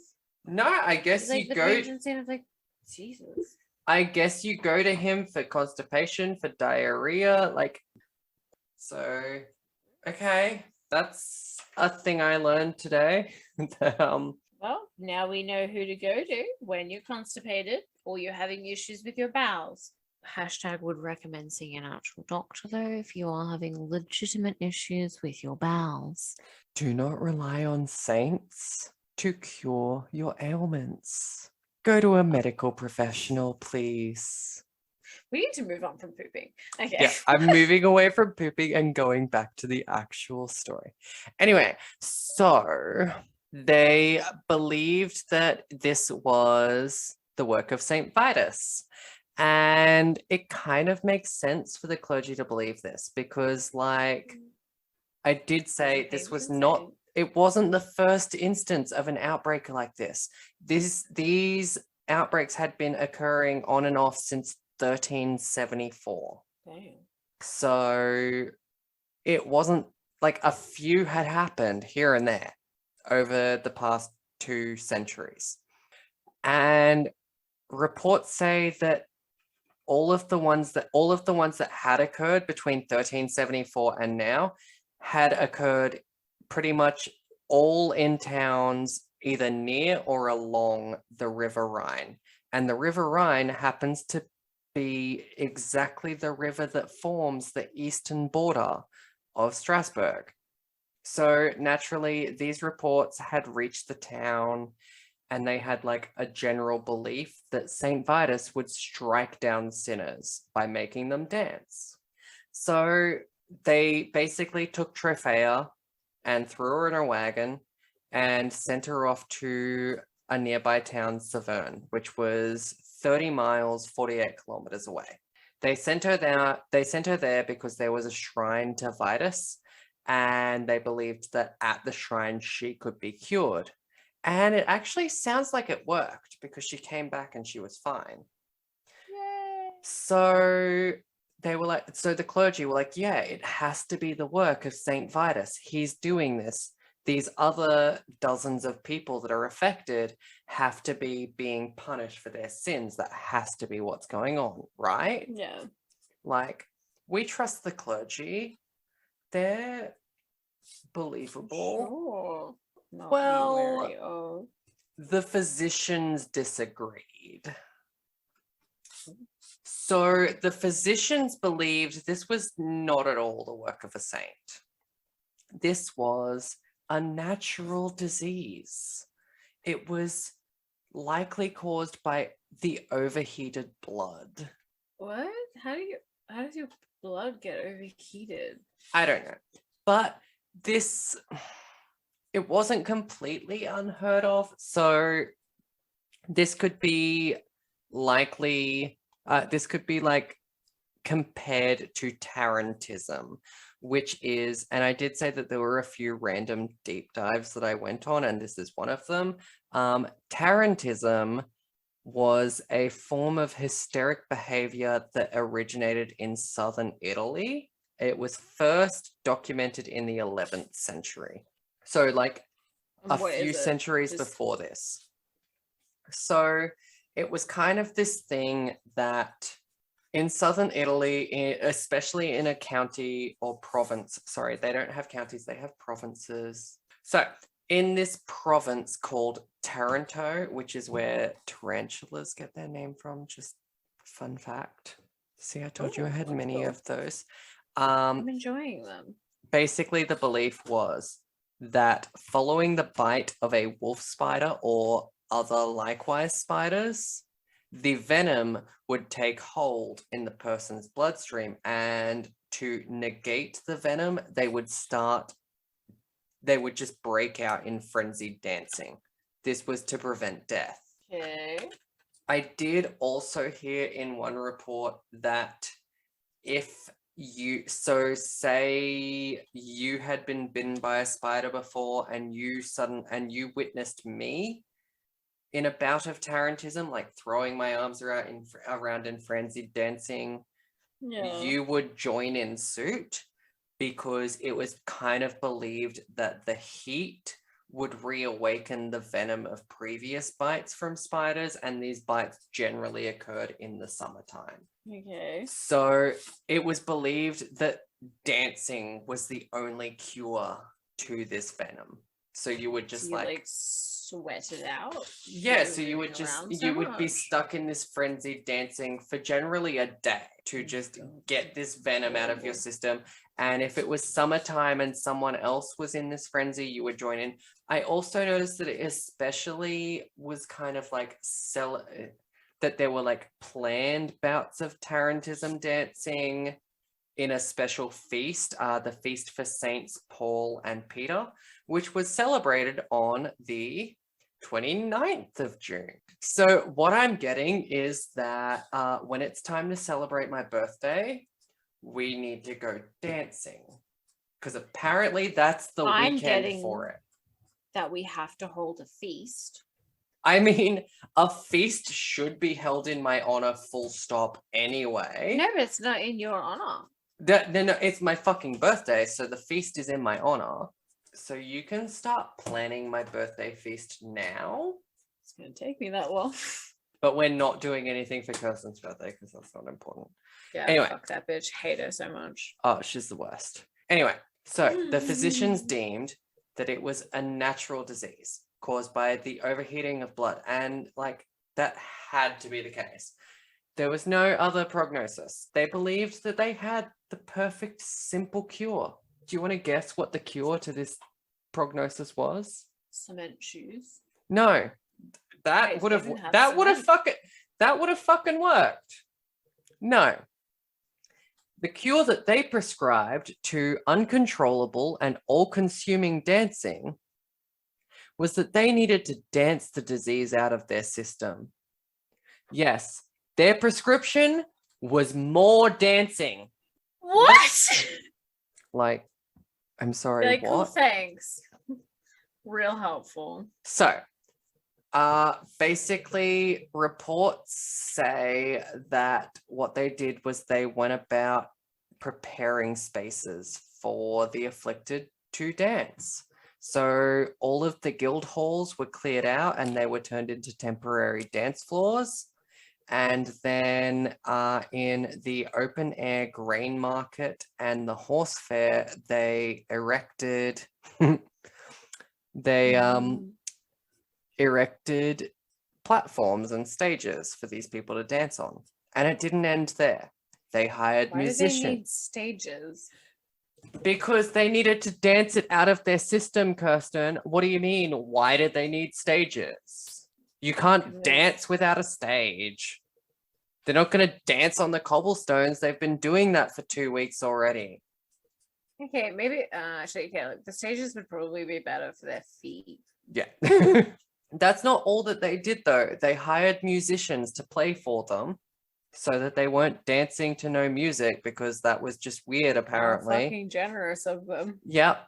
And then on top of that, they also hired healthy dancers to join them to encourage them, as well as, okay, so I'm not sure if this is meant to be strongmen or strong men. everyone else that I listened to saying it referred to them as strongmen, but then I read it and I was like, strong men. Oh yeah, they're like big, buff, burly dudes. What's the context of the sentence? Well, they hired strongmen to hold them up and have them there, like to keep them upright during the dancing when they reached exhaustion, because these people weren't eating and drinking, so they were trying to like shove water and small morsels of food down their gullet where they could, but also they were just trying to like keep them upright so that they didn't fall into exhaustion on the floor and get trampled by the other people dancing. Because as I mentioned, obviously there were a lot of deaths, but we don't actually know whether the deaths were from exhaustion or if the deaths were people being trampled to death. Like it probably could have been a combination of both. Yeah, probably. Anyway, the physicians believed that they had set up the optimal environment to facilitate a speedy recovery from this mysterious jive. But that was not the case. So here is a sentence or a sentiment that I never thought would ever leave my lips. So maybe brace yourself. The priests were right and the doctors were wrong. What? Well, more or less. That's kind of I was like, it kind of sounds like the priests were more accurate. So what I actually wrote was, it soon became apparent that the hypothesis of the physicians held far less water than that of the clergy. See what I meant when I was like, okay, my notes, I wrote like a blog and then realized that I had to read them out loud. I'm like, dude, what the fuck did you write? But that is basically the sentiment. So the physicians were like, here's what we think, here's our hypothesis, and it doesn't hold up in comparison to what the clergy said, because this ailment very quickly was far more likely of a supernatural nature than that of a medical. Like it was very evident to to all of the citizens that Saint Vitus's fury was just on pure display, right there on show for everyone to see. And very soon the mania, or the mania as some idiot might say it, had taken hold of onlookers aplenty. Like pretty much within the month, the dancers had grown in numbers from dozens to hundreds. There were as many as 400 citizens cutting the rug. Like, this was their clear punishment for their sins on full display for everyone. And all it took was watching these other dancers, and all of a sudden they were overtaken by this mania. I've just kind of decided that I'm staring into the skid, and that's how I say it now. I kind of like it. It works. I love a bit of mania. So I don't need to clarify that people died because we already covered that. So basically it reached this point and the counselors, cool. I can't read anymore. That is fun. Reading. All right. So by this point, the counselors have realized that the physician's here is where I was like, what the fuck did I write? This next sentence. What the fuck did I write? Who am I? What's your sentence? At this point, the counselors realized that the physician's prognosis and prescribed cure was way off base and potentially exacerbating matters way out of control, and they ordered the stages to be torn down and ordered the afflicted to be escorted out of public view. If their frenetic footwork must persist, it should be out of sight, lest more take to dance. It's damn. So, long story short, the counselors realized that the physicians were full of shit and that they shouldn't have listened to them, and that dancing was not the right fix. because it just made it worse. The more people that witnessed it, the more people took to dancing. And so they ordered the stages to be ripped down, and they understood that the afflicted couldn't help but dance, but their stance was, well, you know what, if they have to do it, we need to put them where people can't see them. So they escorted them and put them like back in the guild halls instead of the public stages in these green halls and shit. And they also actually went as far as to put a moratorium on music and dancing until September's end. That's the one where I was like, Kirstyn's not going to know what that word means. My brain was like, yes, what? Yes. Yep. I literally read it out loud to Reese to go over my notes. I'm like, why the fuck did I put the word moratorium instead of temporary ban? And he's like, what? I'm like, okay. Moratorium means temporary ban. So why the fuck did I say moratorium? But you know what? I'm keeping it in there. What is it? Moratorium. Moratorium. Yes. And that literally means temporary ban. Like, it doesn't mean temporary. It doesn't mean ban. It means temporary ban together. Yes. So it's basically... I've already forgotten how to say it. Moratorium. I like it, though. It's a cool word. I also kind of like to make myself sound smarter than I am. You do sound a lot smarter. So there was actually... they went as far as to put a moratorium on music and dancing until September's end. And at this point, it's mid-August. Okay. So it's kind of like about a month or so that they're expecting this ban to take place. So basically now they literally are the town in Footloose. Because they've said, they are. Like, okay, they accept dancing, but only like for the clinically unwell, and they have to be pushed into a room where no one can see them. But you're not even allowed to listen to music. You're not allowed to dance or listen to music. Well, an article that I read did note an interesting exception. I didn't see this anywhere else, but this article noted it. It was like an excerpt from, I have the article open still. Sebastian Brandt, a Strasbourg chancellor and an author of a book, detailed the exception to the ban, which was... If honourable persons wish to dance at weddings or celebrations of First Mass in their houses, they may do so using stringed instruments, but they are on their conscience not to use tambourines and drums. So basically, it was believed that percussion was what was more likely to bring on the mania. Then I'm literally going to say it that way forever from now on, just to clarify. This is a whole potato situation. Apparently strings was not going to bring on the Mania, so they clearly haven't heard Two Cello's rendition of Thunderstruck. It's reached the point where there is approximately 400 people that have been afflicted. We've had deaths. It's really extreme. It's hectic.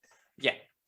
And after the success of Frau Trophea being taken to that shrine, they were like, you know what?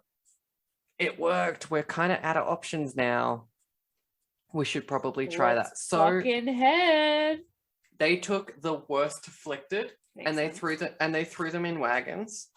Oh my god, I thought you were going to throw them in something else then. I'm assuming that they're still like thrashing around like fish. I don't know why I thought the need to thrash as I said that. But they've thrown them in wagons. I assume that they're still thrashing around like fish. Wow. And a report that I read said that it took 3 days via wagon to get from Strasbourg to Saverne, where this shrine was. So that would not have been a fun trip, especially not like... Fuck no. No. Anyway, they get there and the afflicted are placed under the shrine, which is basically just a wooden statue of Vitus. And the priests perform a ritual that basically entails them laying them all on the floor at the feet of this statue. and then they placed small crosses on each of their hands. And then they put red shoes on each of their feet. And these red shoes, they then sprinkled holy water on, and on the top and on the soles and tops of these shoes, they painted small crosses in consecrated oils. And then the rest of the ritual was kind of like your usual exorcism kind of thing with like your incense and your Latin chants and all of that shit. So they did all of that, and this appeared to do the trick. Like the afflicted seemed to be cured.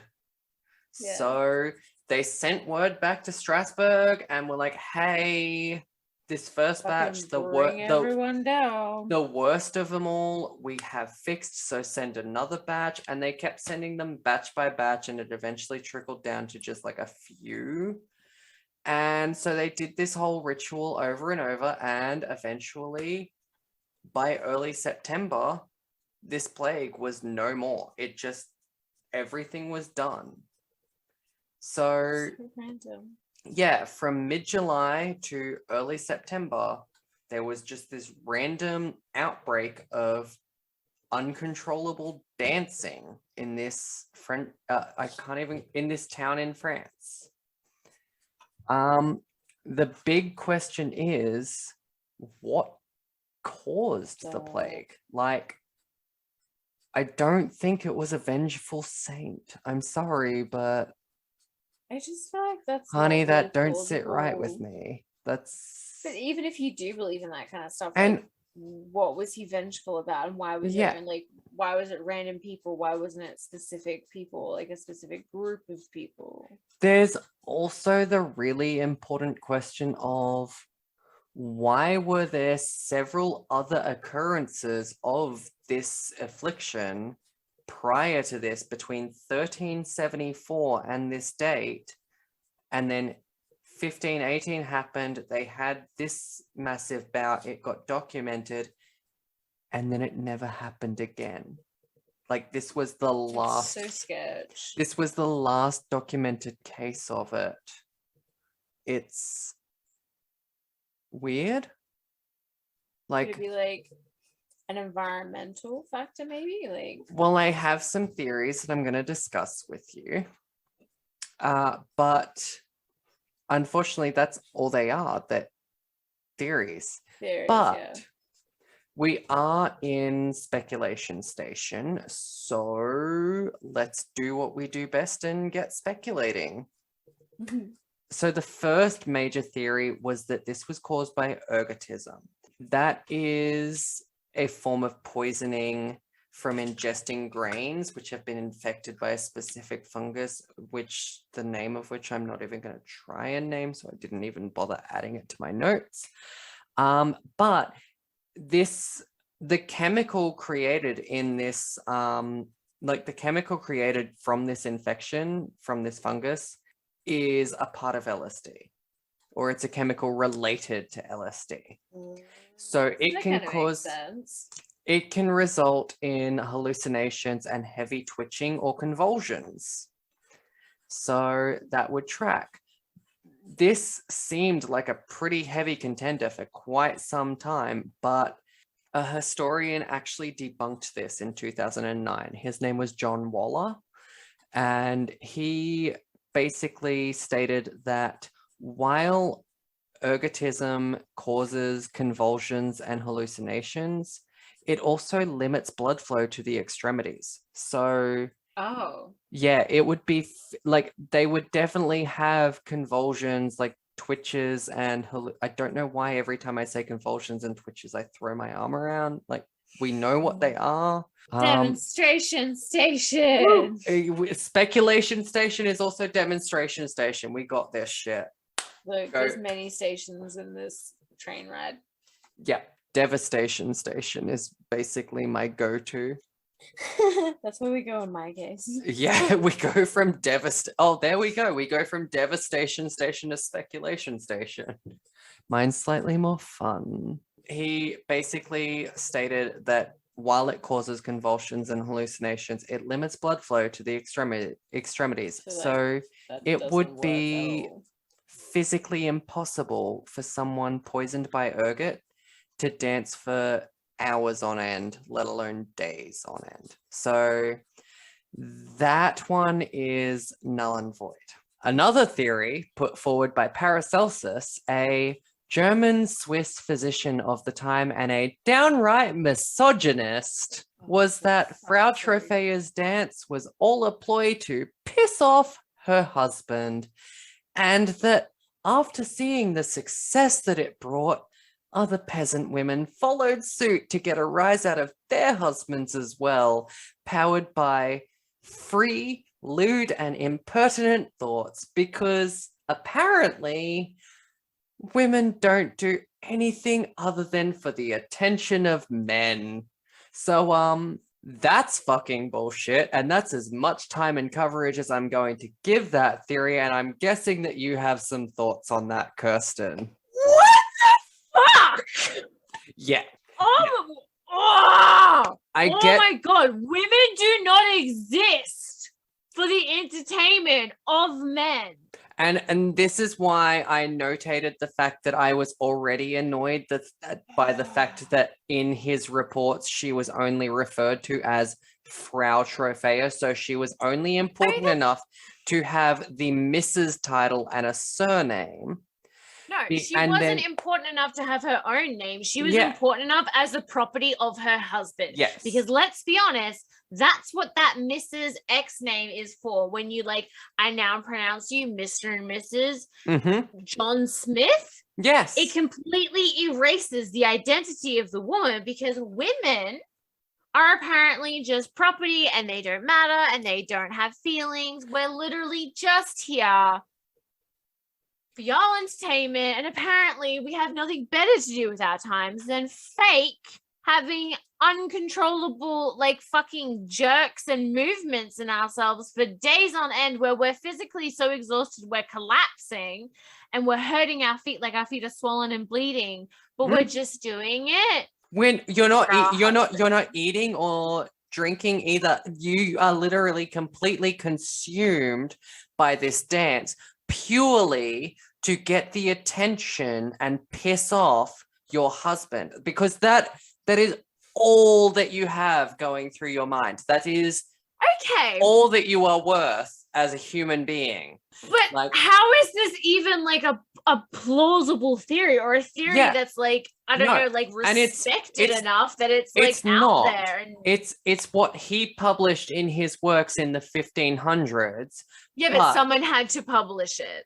Yes, but he published this, I think it was 20, 30 years after the events, and this was his theory on why this went down. And it was it was because when he looked at it, the majority of the afflicted were women, and it was because they were all undertaken because they were all of lustful natures, and that... What was his excuse for the men? They were gay, so they possessed womanly virtues. I suppose they were just of weaker value, or they were bigger sinners. But it was that women were more susceptible to it because of their lustful nature, and because all that they were there to do was to make a ploy to piss off their husbands. So anyway, I'm coming to the last theory, which is the leading theory, and it is the theory that I kind of agree with because it does make sense. Yeah. And remember how I said that we could refer to this as either a historical or a hysterical mystery? Yeah. So the leading theory is that this was the result of mass psychogenic illness, which is more commonly known as mass hysteria, brought on by the great anguish of the times. It wasn't great times, so that the same historian that I mentioned earlier, John Waller, he claims that basically 1518 Strasbourg was ripe for such a bout of hysteria. Yeah. Basically, all of the previous outbreaks of this kind of dancing that happened along the River Rhine had been in or following difficult times. And Strasbourg was pretty much rife with difficult times. Like, it wasn't the place to be. No. So this was from what I've heard and read, this was a winemaking town. That was their main industry. Like, they had vineyards, they grew the wine, they made the wine, and being on the river, it was able to be easily distributed. So this was their main industry. That funded the majority of the community. Like, it was their main income as a city. And 1518 was kind of after a string of bad harvests. So that kind of would have put a real big impact on their winemaking economy. and their economy as a whole. So that's going to affect it. And then on top of that, like, not only do they have less to distribute, they have less to consume themselves. So I try and think of times without wine, and that's a time of anguish. If I'm out of wine, I'm in anguish. I'm going to start fucking being hysterical too. It was also a time of political instability. So like I said, this town kept being passed between French and German rule. At this point, yeah, they were a free imperial city, but like, who knew that's not gonna last that long. No, it was, who knew who was next to take hold. It also didn't help that syphilis had arrived. Like, oh, for times. No one's friends with syphilis. That's maybe Phyllis is. No one invited her to the party. Please leave. So there's a lot going on there, and also keep in mind that all of the afflicted were of the lower class. Like, these were all peasants. So there was a lot of anguish and turmoil going on at this time. So it does make sense in this regard that this could happen, because basically they were suffering, and we've all manifested shit. Like, I stress and my body manifests that as an upset tummy, what I call the stress swirlies. Yeah, I get stress ulcers. Yeah. So like in my mouth. If you stress enough, or you emotionally manifest something enough, it physically manifests itself in some way. And so in this regard, they'd heard all of these reports of, oh yeah, bad times happened a bit further down the river, and these people started dancing. So it makes sense that it may have manifested in a bout of hysterical dancing. Well, wasn't it also that like was it a river was part of the patron saint of dancers? Like, he had a connection to it as well. No, the river just kind of ran through the town. Oh, okay. Yeah, but it may have resulted in a bout of hysterical dancing simply because they believed it could. Yeah. Like, the mind is a powerful thing. So ultimately, in regards to this case, I don't really know if it's a case. It's like a weird phenomenon, but your guess kind of is a case. Your guess is as good as mine. I do have a lot of questions.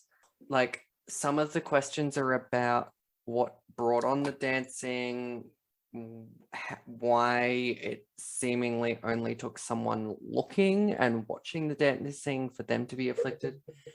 But then I also have a lot of questions about the red shoes. Like, what shade of red why were they specifically red and Yeah, like well, what were they made out of? Were they cute shoes? Could you exactly. reuse them? What shade of red were they? Were they stylish or were they gaudy? Were the same shoes used for all of the Oh my God, victims over and ew, can you over for imagine that? all of the rituals? Or did each person get the shoes to keep?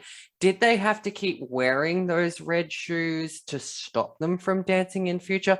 In which case, what happens if they wanted to wear, say, like a green outfit? Because that's not Oh gonna my God, that work. would not look cute. But like, I But still need to know also, like what kind of if they red they were did, and what kind of fabric they were and if they were stylish shoes. I have a lot of questions about these shoes, which is really funny because I'm not a shoe guy. I literally live in like work boots and then thongs or the same pair of sneakers that I've had for like 10 years that are falling apart. like talking about red shoes constantly just kind of made me think of Wizard of Oz. Mm-hmm. Which, And like I the mean, red technically they shoes. were originally silver. They were only made red because that popped on TV better than silver. Well, that's fair. So I do prefer to recognize the silver slippers over the ruby slippers. So I do love the Wizard of That's Oz. It is. cool. I didn't actually know that fact. Yes, so the original Thank you. story, it is actually silver slippers. They only changed it because they wanted to take advantage of the fact that the TV was Picked Technicolor, up. and that the ruby slippers would stand out against the yellow brick road. That makes sense. Which is why in other renditions of the tale that you'll see, they refer to silver slippers instead. Yes, so that is my case for the week. It was a real fun one. I mean, it was a lot more upbeat than your last one. It was. I found it really difficult to get in the zone to actually read and write the notes because history is not my thing. So when it started to get into all of the history stuff, I was like, But then when I was like, oh, but these people are dancing and it's really fucking weird. And also, what the fuck is with the red shoes? So just a teaser for next week. My case has everything. Vampires, spies and espionage, a surprise romance, poetry, and of course, mystery. It's secretly Twilight fanfic involving Fuck. the CIA. You caught me. No, but I knew it. all I will say is because anyone listening, all you have to do is wait a whole 30 seconds after this episode's finished. Not even that, it'll be like straight away. You can jump straight into the next episode because it's ready to go. You don't have to wait a week. Kirstyn has to wait a week. So please stick around and listen to us more. We would like to have some friends. You can reach out to us on Twitter and Instagram at Kirstyn. Would you like to give it a go? RFIMH podcast. We also have a Gmail account with that exact same thing at gmail.com. Yes, so please feel free to follow us and message us on both Twitter and Instagram. And if you have any feedback or thoughts, preferably nice ones. I don't really want to hear any bad ones. If they're mean, just like address it to Kirstyn so that Jeramie doesn't have to look at it. He's sensitive, guys. That would be nice. The next episode is live, ready to go. So please enjoy. Please go listen to it and please show us some love wherever you can. We greatly appreciate it. We greatly appreciate you for listening to it. And we hope that you appreciate us. And we also hope that the two of us have taken up residence inside your heads where we live rent free. What she said. Okay, bye. Bye.